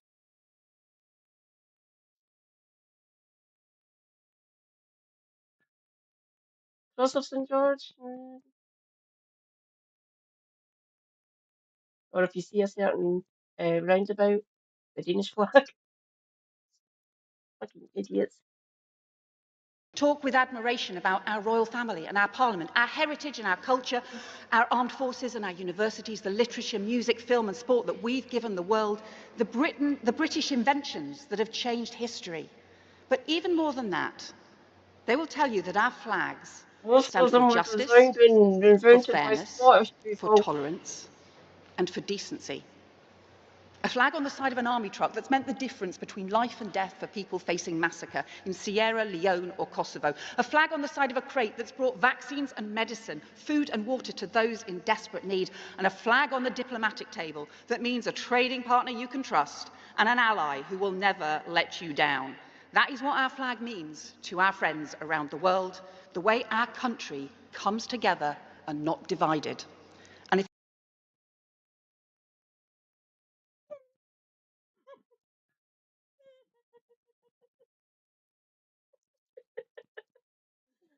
Oh my God. If anyone doesn't believe that, just think back 6 years to when the England's men's football team played a qualifying match in Kosovo and the players lined up for the national anthems. As God Save the Queen began to play, every Kosovan fan in the stadium held up a St George's flag, and amid them all a banner which read, "You gave us hope for freedom." And they waved our flag with pride. They applauded our anthem with warmth. They sang the name of our Queen because they remembered how Britain had stood with them. That is what our country stands for around the world. That is what we must always continue to be. A force for good, a force for peace, and a force for hope. Conference, thank you.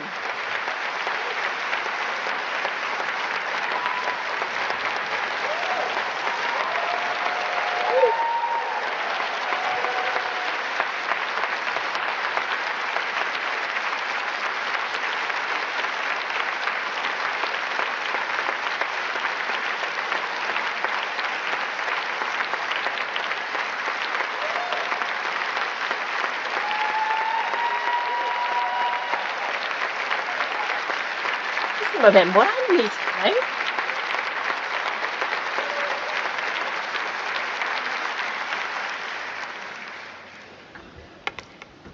Thank you, Yvette Cooper. It's now time to hear from the floor. This is a debate that can cover a range of policy across foreign affairs and defence. As part of this, we're about to hear 2 emergency motions on peace in the Middle East. We recognise that delegates will feel very passionately on this matter. Colleagues from other European states, and sometimes people whose minds I didn't really like, but working together in the world to invest and to grow a defence business. We will make the world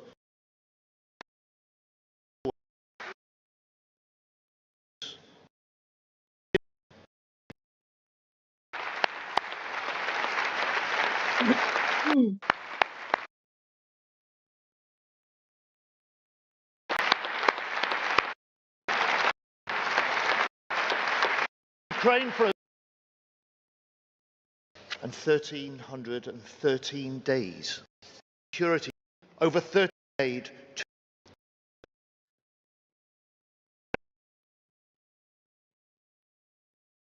Thank you everyone for that debate.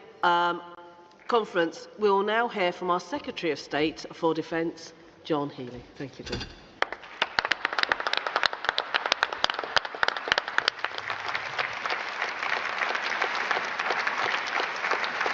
Conference, it's an honour to speak in this international debate, a debate dominated by the agonies of the Palestinians in Gaza, a debate in which we redouble our determination to work for the end of the Israeli offensive, the release of all hostages, the flood of aid that's so badly needed, and the two-state solution, which is the only hope of a lasting peace. And Conference, I'm proud to address you again as your Labour Defence Secretary. Proud, after 12 months of change, we've given our armed forces the biggest pay increase for 2 decades. We've brought 36,000 military homes back into public ownership. We've announced record levels of support for veterans. We've won the £10 billion warship deal with Norway, which will secure 4,000 good unionised jobs for the next 15 years. And we've made the biggest increase in defence spending since the end of the Cold War. This is Labour, delivering for defence, delivering for Britain. In Conference, 3 weeks ago, I was in Kyiv. I saw homes bombed, buildings destroyed. I met Ukrainian troops and drone factory workers.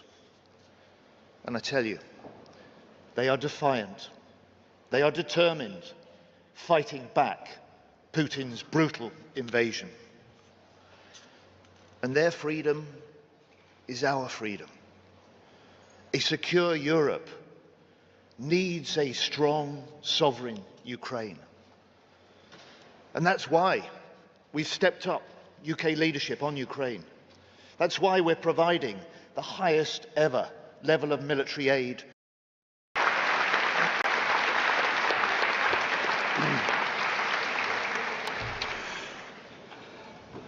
Conference, I must admit, I forgot my suit. But what an honour it is to stand here today to address you. I'm a proud GMB member, I'm a proud construction worker, and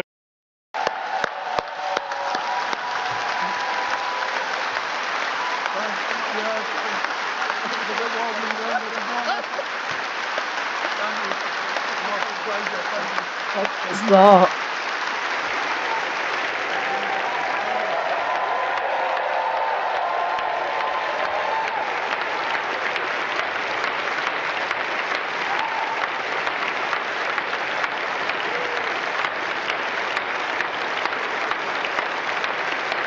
Thank you. Thank you, Conference, and thank you, Matt, for that incredibly kind introduction. Your enthusiasm alone could power half the country for many years to come.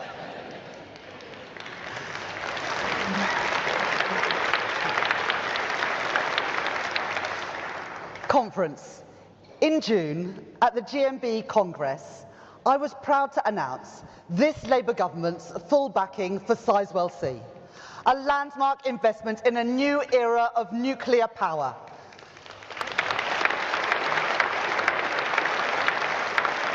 That plant will employ 10,000 people, create thousands more jobs in its supply chains, and produce the energy to power 6 million homes. We made that investment because when we came into office just over a year ago, this country was faced with a stark choice: investment or decline. To invest in Britain's renewal, or to carry on with the same Tory economics and the same results. So for jobs and for pay, for energy independence and for our national security, we chose investment. The Tories wouldn't invest when they were in power. The Tories now oppose that choice from opposition. So, Conference, don't ever let anyone tell you that there's no difference between a Labour government and a Conservative government.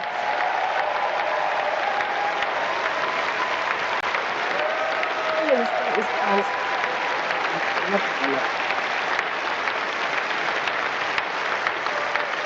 I promised you we would run the economy differently. No longer would we turn a blind eye to where things are made and who makes them, or shrug our shoulders when the national interest is on the line. Because a strong economy must rest on strong foundations. I call that approach securonomics. That's why, when the shipbuilder Harland and Wolff was in danger, we chose to step in, to guarantee a future for shipbuilding in Belfast, in Devon and in Fife. And I am proud to see the British shipbuilding industry going from strength to strength. With just last month,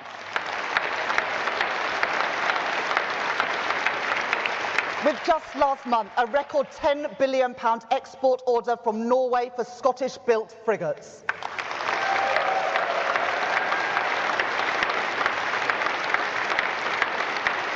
It's why we're taking action to protect the automotive industry, the jewel in the crown of British manufacturing, with a £1.5 billion loan guarantee to support Jaguar Land Rover, provide certainty and support for the jobs in its business and in its supply chain.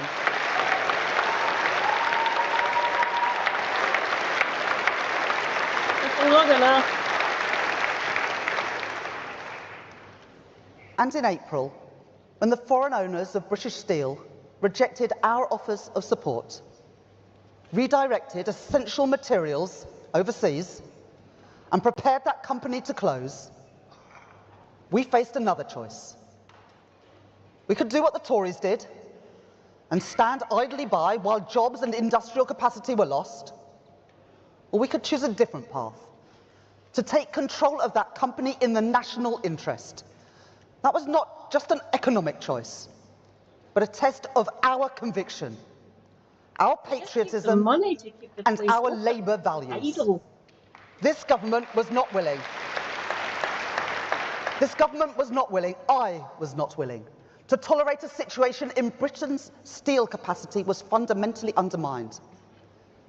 And nor was I willing to see yet another working-class community lose its pride, lose the prosperity, lose the dignity that industry provides. So we chose to intervene, to save British steel and the jobs that go with it. The Tories would not back British steel, and they wouldn't back Britain's steel workers. But this Labour government is unequivocal. There must be a future, there will be a future for steel forged here on British soil.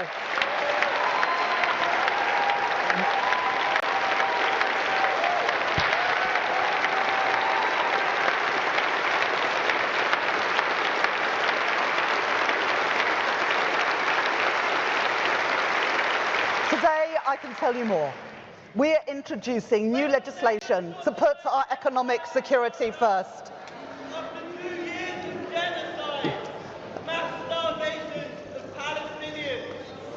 We understand your cause, and we are recognising a Palestinian state, but we are now a party in government, not a party of protest. And I'm proud to stand here as your Chancellor. The Chancellor that's increased the minimum wage, a Chancellor that's introducing free breakfast clubs and free school meals, a Chancellor that's overseen 5 cuts to interest rates. That's the difference we make, and that is the difference we make in power, not through protest. Our party has changed, and that is why I am standing here, proud to be your Chancellor of the Exchequer.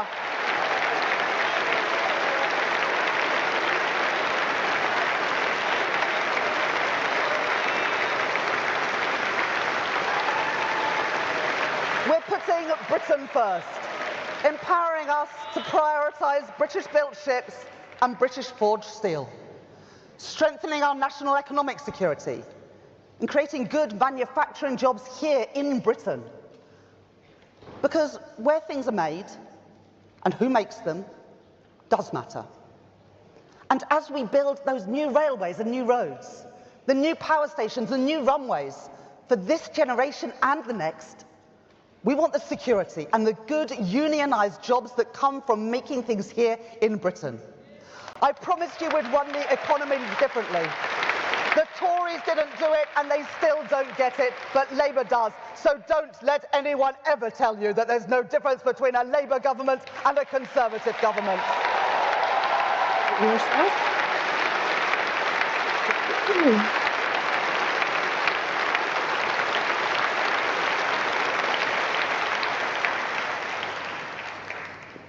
There is one reason why we have the power to make these choices.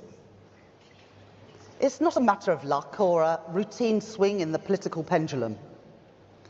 It is because, thanks, Keir, to your leadership and to the efforts of countless people in this hall and beyond, that we earned the privilege to serve. Because we, every one of us, gave our all to regain the trust of the British people, to earn this precious chance to put our values into practice. Let me tell you what brought me here and what gets me up every morning. Let me tell you what I believe in and what drives me. Conference, you know where I come from. My mum and dad were primary school teachers, and I'm really proud of that. I know how hard they worked to give all the children that they taught the very best start in life. I know how hard all our teachers work. And I know parents' hopes and fears when it comes to their kids. I feel them for my own. But ordinary families find themselves fighting against a system which hoards privilege at the top, leaves too many working class kids behind. I joined the Labour Party almost 30 years ago now, because I could see that the Conservative governments I grew up under in the 80s and 90s, they didn't care much about schools like mine. Ellie knows that too. They didn't care much about the kids we grew up with. Textbooks rationed, libraries closed, kids herded into porter cabins, their prospects written off. I joined our party because I wanted to change all that. And those same values drive me now today. Conference, I believe in a Britain founded on contribution, where we do our duty for each other and where hard work is matched by fair reward. I believe in a Britain based on opportunity, where ordinary kids can flourish, unhindered by their backgrounds.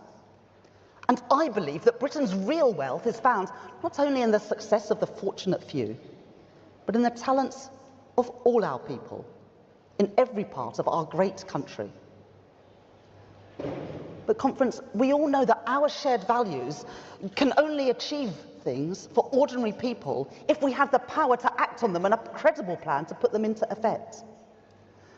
A plan fit for an uncertain world in which we find ourselves, not for the world that we wish it might be. A plan to build a stronger, more resilient economy, able to navigate this age of insecurity. No one said it was going to be easy, but take pride in what we are achieving together. Not just the pride in winning, but pride too in the choices we are making and the lives we are changing. Remember that in every single one of the 451 days that we have been in office, we have achieved more than in the more than 5,000 days that we spent powerless in opposition.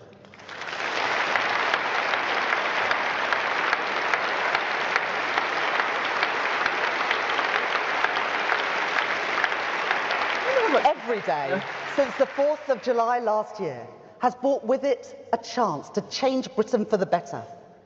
Creating Britain's first genuine living wage, getting spades in the ground on new road and rail projects, backing our communities to strengthen pride in place, including here in Merseyside with the reopening of Southport Pier, investing in homegrown British energy, freezing fuel duty, capping bus fares, recruiting new neighbourhood police, opening school breakfast clubs, expanding... You increased them to £3. You should have just capped them at £2. Don't get me, our travel's a little bit cheaper in certain places in Scotland. Glasgow isn't. Glasgow's really, it's kind of expensive because first are bastards. And they suck. They keep on reducing service levels. I get free bus travel because you need people. So I get free bus travel across Scotland. I get 75 to 85% off rail, which is brilliant because there's some places that you can't reach. You can't reach with just bus. You need the rail. And obviously, there's places you can't reach with either rail or bus because water. I can't remember if I get discounts on ferries. You know, if I want to go over like Arden, Skye, oh no, Bridge. I get discounts if I want to go up to the Northern Isles. I can't remember. But I get free bus travel across Scotland. I do not need to pay. Well, I pay a booking fee if I use Megabus, but that's 50 pence to go up and see my family, or if I want to go and visit somewhere for the day or the weekend. And to the places that I want to go and see now, it wouldn't be a day trip because getting up to Oban in the space of the day, you'd only have, you know, you have to be able to stay overnight at these places. But yeah, I get free travel when and travel around Glasgow. Free school meals, lifting 100,000 children out of poverty as we do it, and delivering a pay. To child, Cap, Rachel, please lift it. Maybe an idea. Rise, a deserved pay rise to our nurses, our teachers, our police and our armed forces. And conference, we're making the NHS fit for the future too, with £29 billion a year towards its day-to-day funding, a record cash investment. The NHS, created by a Labour government, protected by every Labour government and renewed by this Labour government.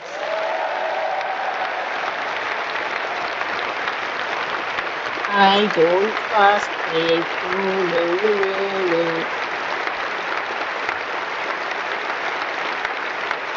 Yeah. Yeah.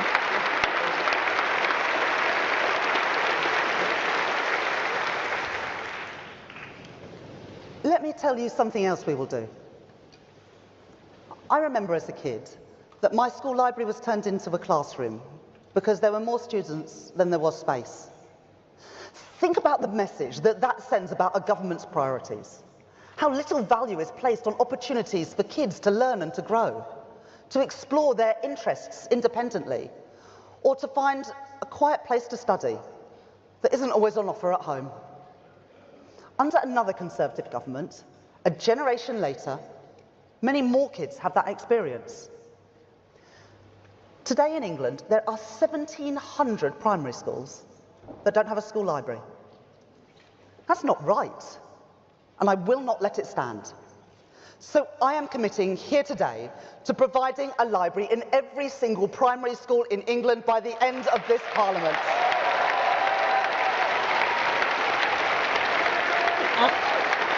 That is a statement of my values. That is a statement of the value that this government places on all our children's futures.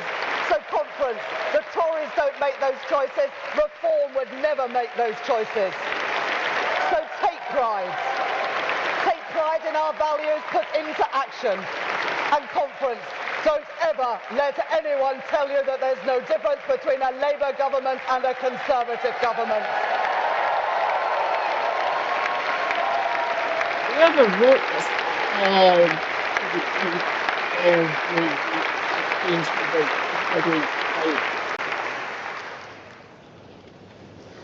remember how it felt to look on as the Tories took our country in the wrong direction. Austerity, the botched Brexit deal, the mini-budget, school roofs crumbling, NHS waiting lists soaring, 5 prime ministers, 7 chancellors, the worst parliament on living standards ever. Our institutions and our country's very reputation in tatters. And never forget what they did during the pandemic. While we were kept apart from our loved ones and feared for our families, the Conservatives partied in Downing Street and dished out contracts to their friends, and to their donors. We are still paying the bill for their waste and their cronyism. So I'm pleased to tell you that thanks to our COVID Corruption Commissioner, almost £400 million has now been recovered for taxpayers that have been lost to COVID fraud. Isn't it brilliant? And we will continue that fight. And we will continue that fight to recover more from those PPE contracts that failed to deliver. But we won't stop there. In the coming months, we are bringing in additional new powers to investigate and recover more money from fraudsters who have ripped off the government and ripped off our public services. And I can tell you today too that to deploy those new powers, we are recruiting a new hit squad to investigate and recover all the money that is owed to the British people. Because, conference, we want our money back. We are getting that money back, and we are putting it where it belongs, in our communities, in our schools, and in our National Health Service.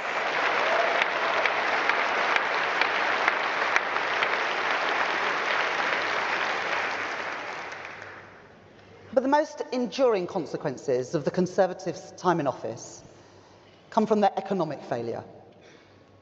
They made Britain poorer. They made working people poorer.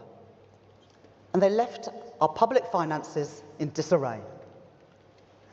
The single biggest factor underlying Britain's challenges on the cost of living, on the public finances, and on our public services is their 14-year failure on economic growth. If the UK economy had grown at just the average of other advanced economies in those 14 years, our economy today would be £140 billion bigger. That's almost £5,000 for every family in the UK. Our economic renewal will rest on stability to keep taxes, inflation and interest rates as low as possible.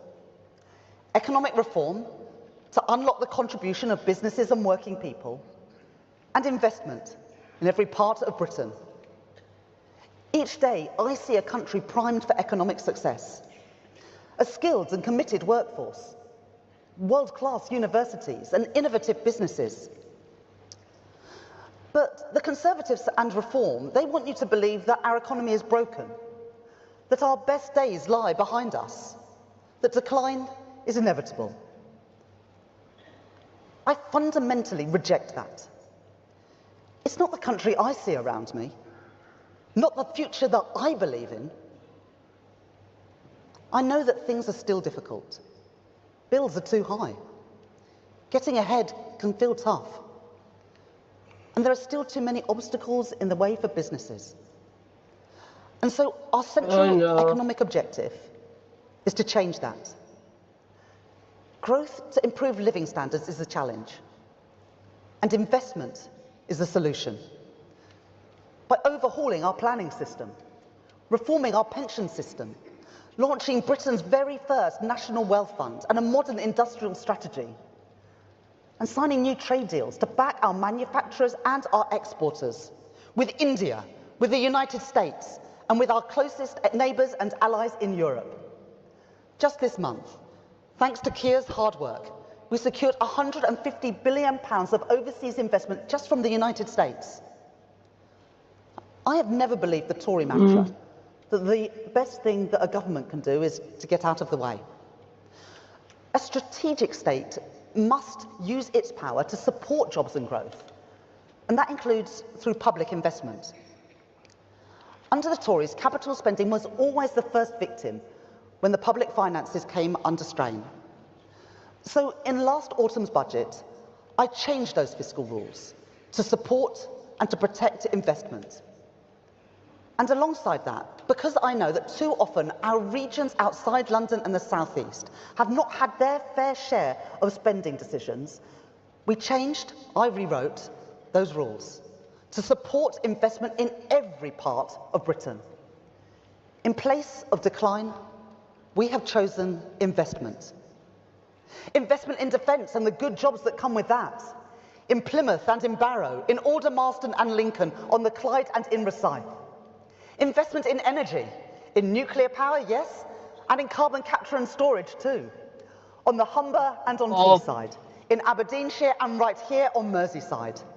Investment in transport, including the biggest ever investment in our city regions. We're investing here in Merseyside, with new links in St Helens and major investment in Merseyrail, including a new station at Liverpool Baltic. We're investing in Greater Manchester, with new tram stops in Bury, North Manchester, Oldham and Stockport. And we're investing in West Yorkshire to power ahead with a mass transit system, linking Bradford and Leeds, the largest city in Western Europe without a light rail or metro system, but not for much longer. Mr. The Brazen, be you here?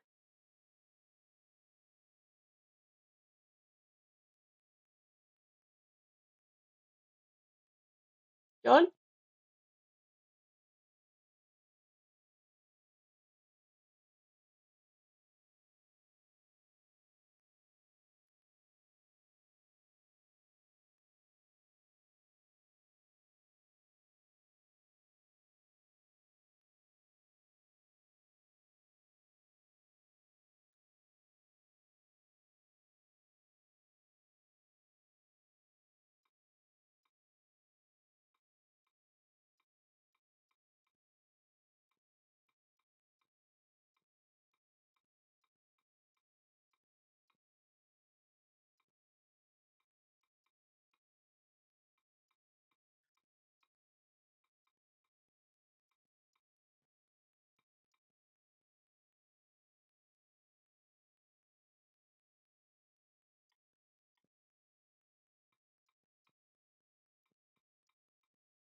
I'll wait to see if John's here. I suppose transport links would be a good idea. Case in point, M8 getting upgraded. So the Scottish Green Party conference is through in Edinburgh, it's through in the capital, and I get bus straight from Buchanan, the bus station for Glasgow, through to St Andrews Square, which is the one for Edinburgh. I cannot remember who told me, whatever lovely old rookie-based comrade told me there's buses I can get down to the Commonwealth Pool and down to the John McIntyre Conference Centre, where the conference is going to be. So I'll be getting a coach from Glasgow through to Edinburgh. It's going to take an hour and 25 minutes because M8, suppose that'll be a good time for me to get myself in order, write down some questions. I do have a notepad.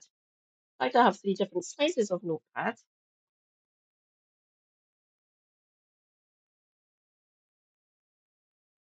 A6.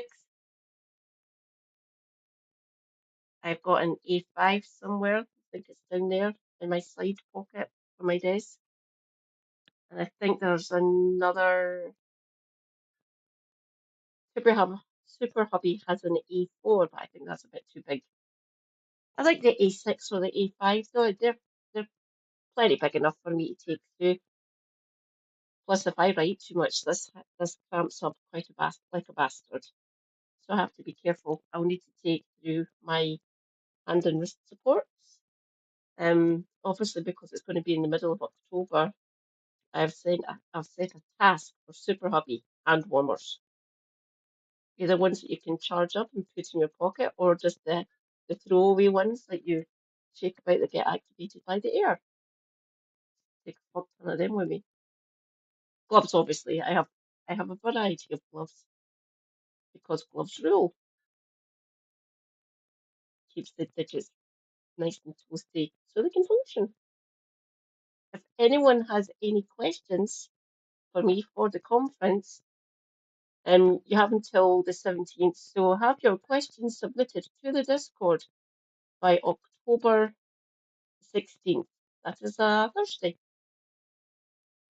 So I'm going to try and accost Rose Greer. Well, hopefully I will see him by the conference, which will be fucking awesome. But any other questions you would like answers to, or just general curiosity, what the conference is going to be like? I have lav mics. Ah, what's this? Gets plugged into the phone. I might even do an impromptu live stream on the phone while I'm at the conference. We'll see how I'm feeling.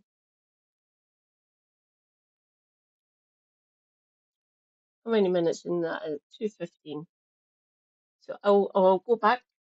If John's there, we can go back and I can ask him. In Western Europe without a light rail or metro system, but not for much longer.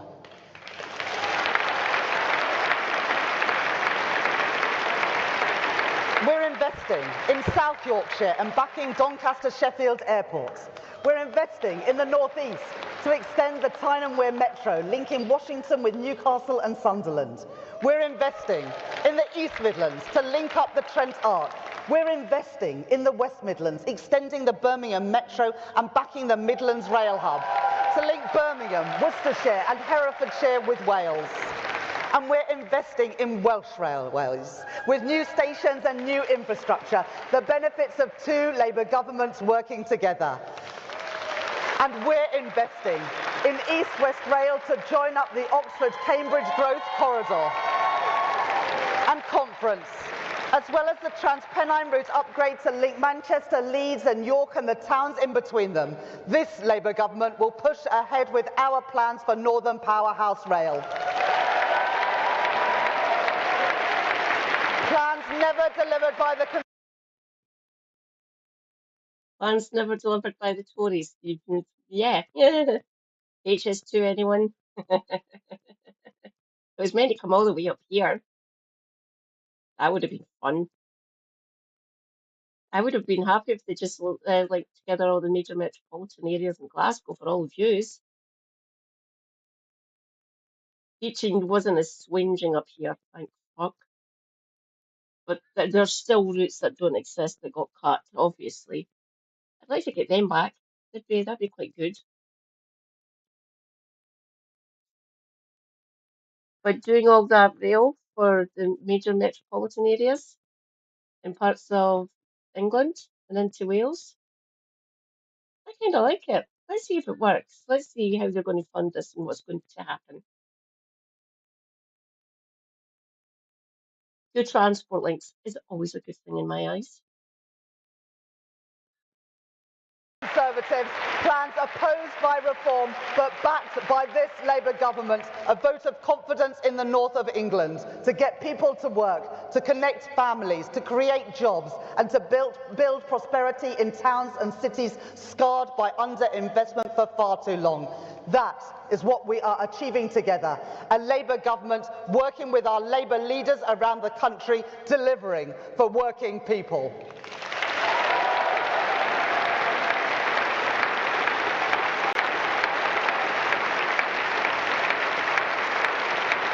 Conference, we're not just investing in defence and energy and transport.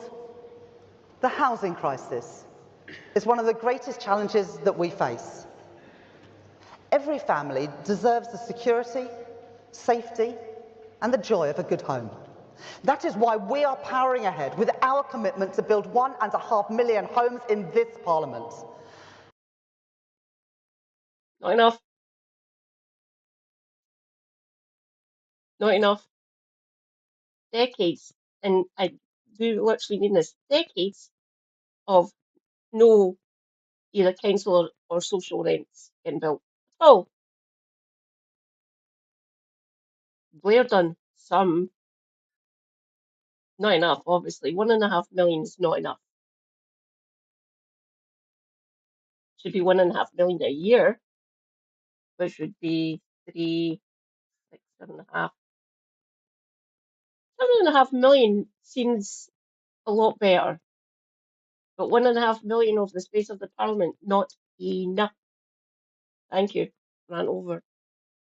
And they can get rid of the NIMBYs, they can just shut them up, they can take the control for the planning into government hands, into central government.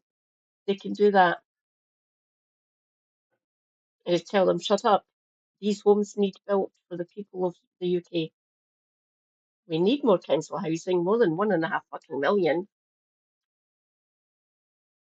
And any plan to match the scale of that housing crisis must involve a major role for social housing, which is why I allocated £40 billion in the spending review just a few months ago.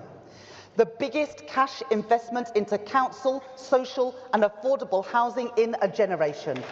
So, Conference, don't ever let anyone tell you that there's no difference between a Labour government and a Conservative government. That is getting on my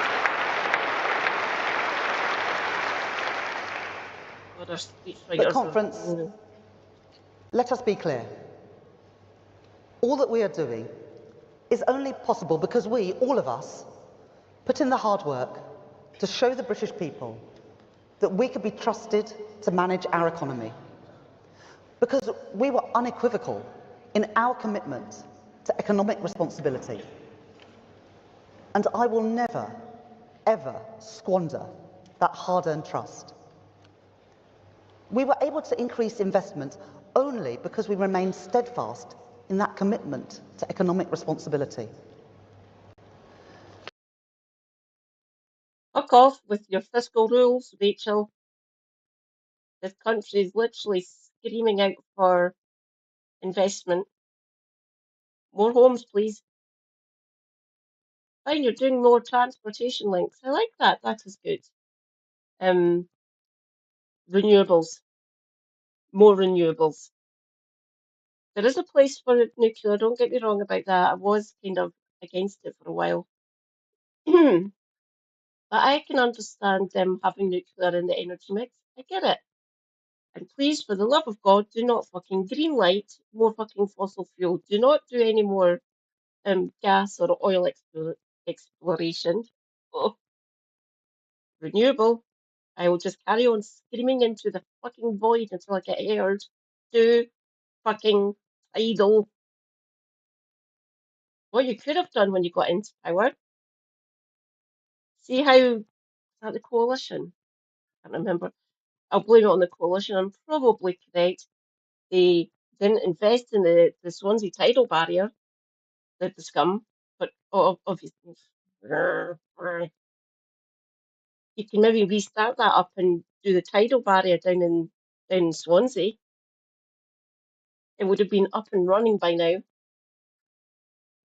providing cheap or dirt cheap fucking energy for wheels. You could bring that one back. That might be an idea. More offshore and onshore. There's plenty of places you can put wind turbines up. Trust me on that. There's quite a lot of places up here in Scotland you could do it even. That's Miliband, isn't it? Is he still still got that cabinet position? That might be an idea. Doing more onshore. Don't get me wrong, offshore's good as well. But there's plenty of places across the UK where you could put wind turbines up. So you don't need to worry about doing fossil fuel exploration. Just a thought. That is not a trade-off with our Labour values. It is essential to our Labour values. Because our ambition for Britain, our dedication to social justice, is not measured in the size of the deficit you are willing to run, but in the choices we make to defend and advance the interests of working people. And responsible management of our public finances is an integral part to that most basic mission. It is because of the stability that we have created that we have seen 5 cuts to interest rates since the general election. Mortgage costs coming down and hundreds of pounds back in the pockets of working people. Conference, every advance we make in getting the cost of living down is a Labour achievement, and we should take pride in that.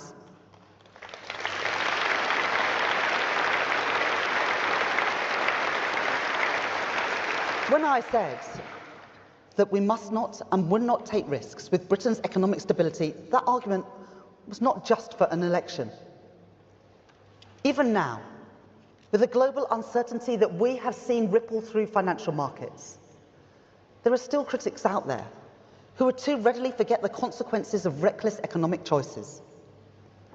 Never forget that in 2 hours, one Friday, almost exactly 3 years ago, the Conservatives under Liz Truss sent mortgage costs spiralling, put pensions in peril, and consigned their party not just to defeat, but to utter irrelevance.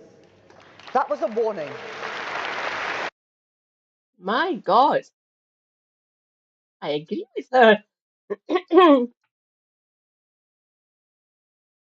For all intents and purposes, the Tory party, the Conservative and Unionist Party, never forget that, are politically and electorally dead. Ah, victory. I agree with her on that. Their party is irrelevant. So why you keep on chasing chasing reform? You're never going to get those voters, by the way. Just saying. And the British people will not forgive any party that forgets it. Conference, let us reaffirm our commitment that we will never ever do what the Conservatives did to ordinary working people in this country. No, you're doing different things.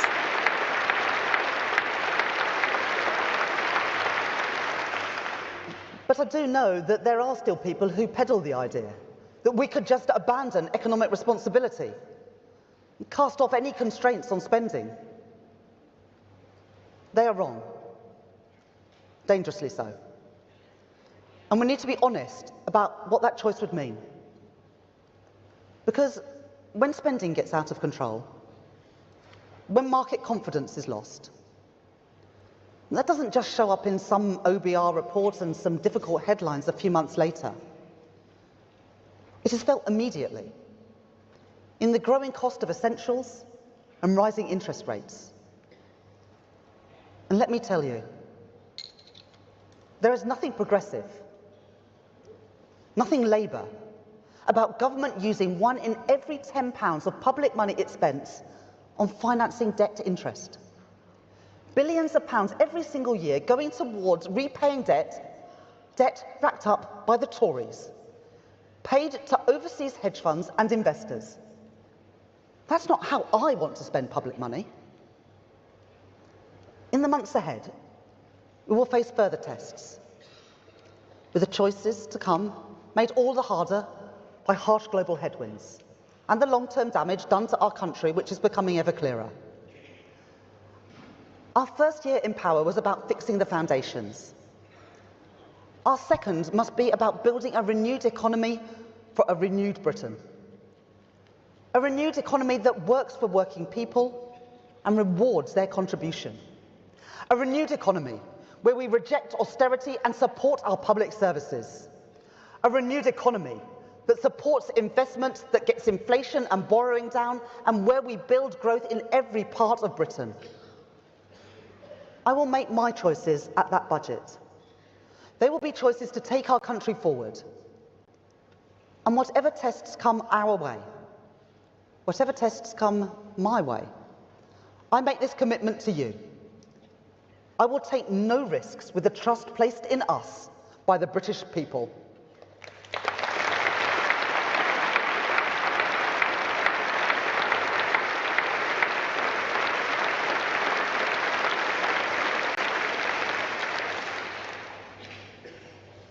everything that is at stake here.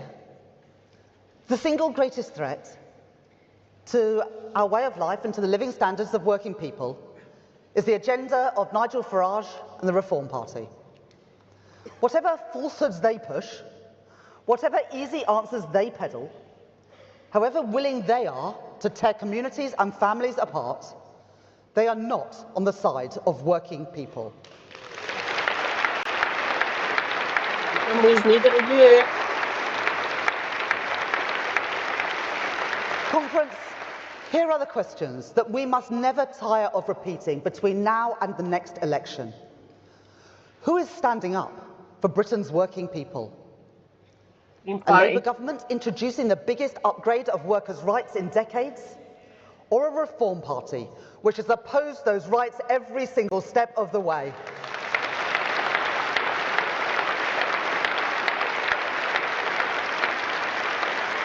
Who is standing up for Britain's interests? A Labour government that stands with our allies? Or a Reform Party in bed with Vladimir Putin?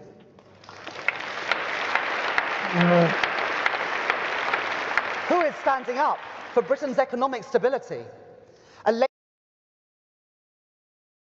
My God, I think that's about my fill. One of my favourite comrades has went live. I'm not sure how long ago.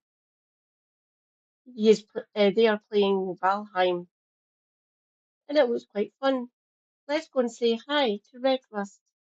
I will stick around, don't you worry. So let's go and say hi.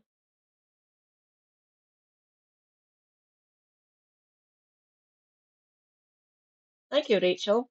Go away. Oh, no.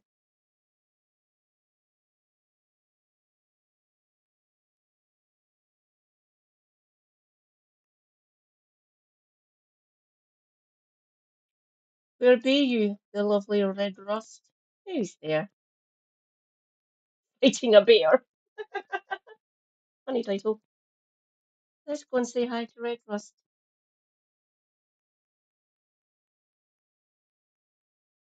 Good.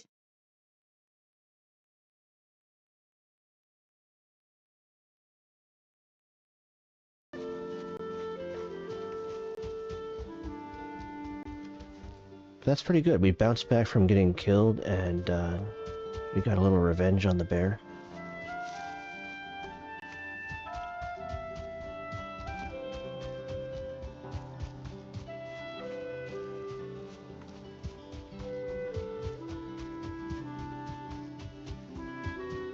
We'll have to check on our pork production when we get back to the main area.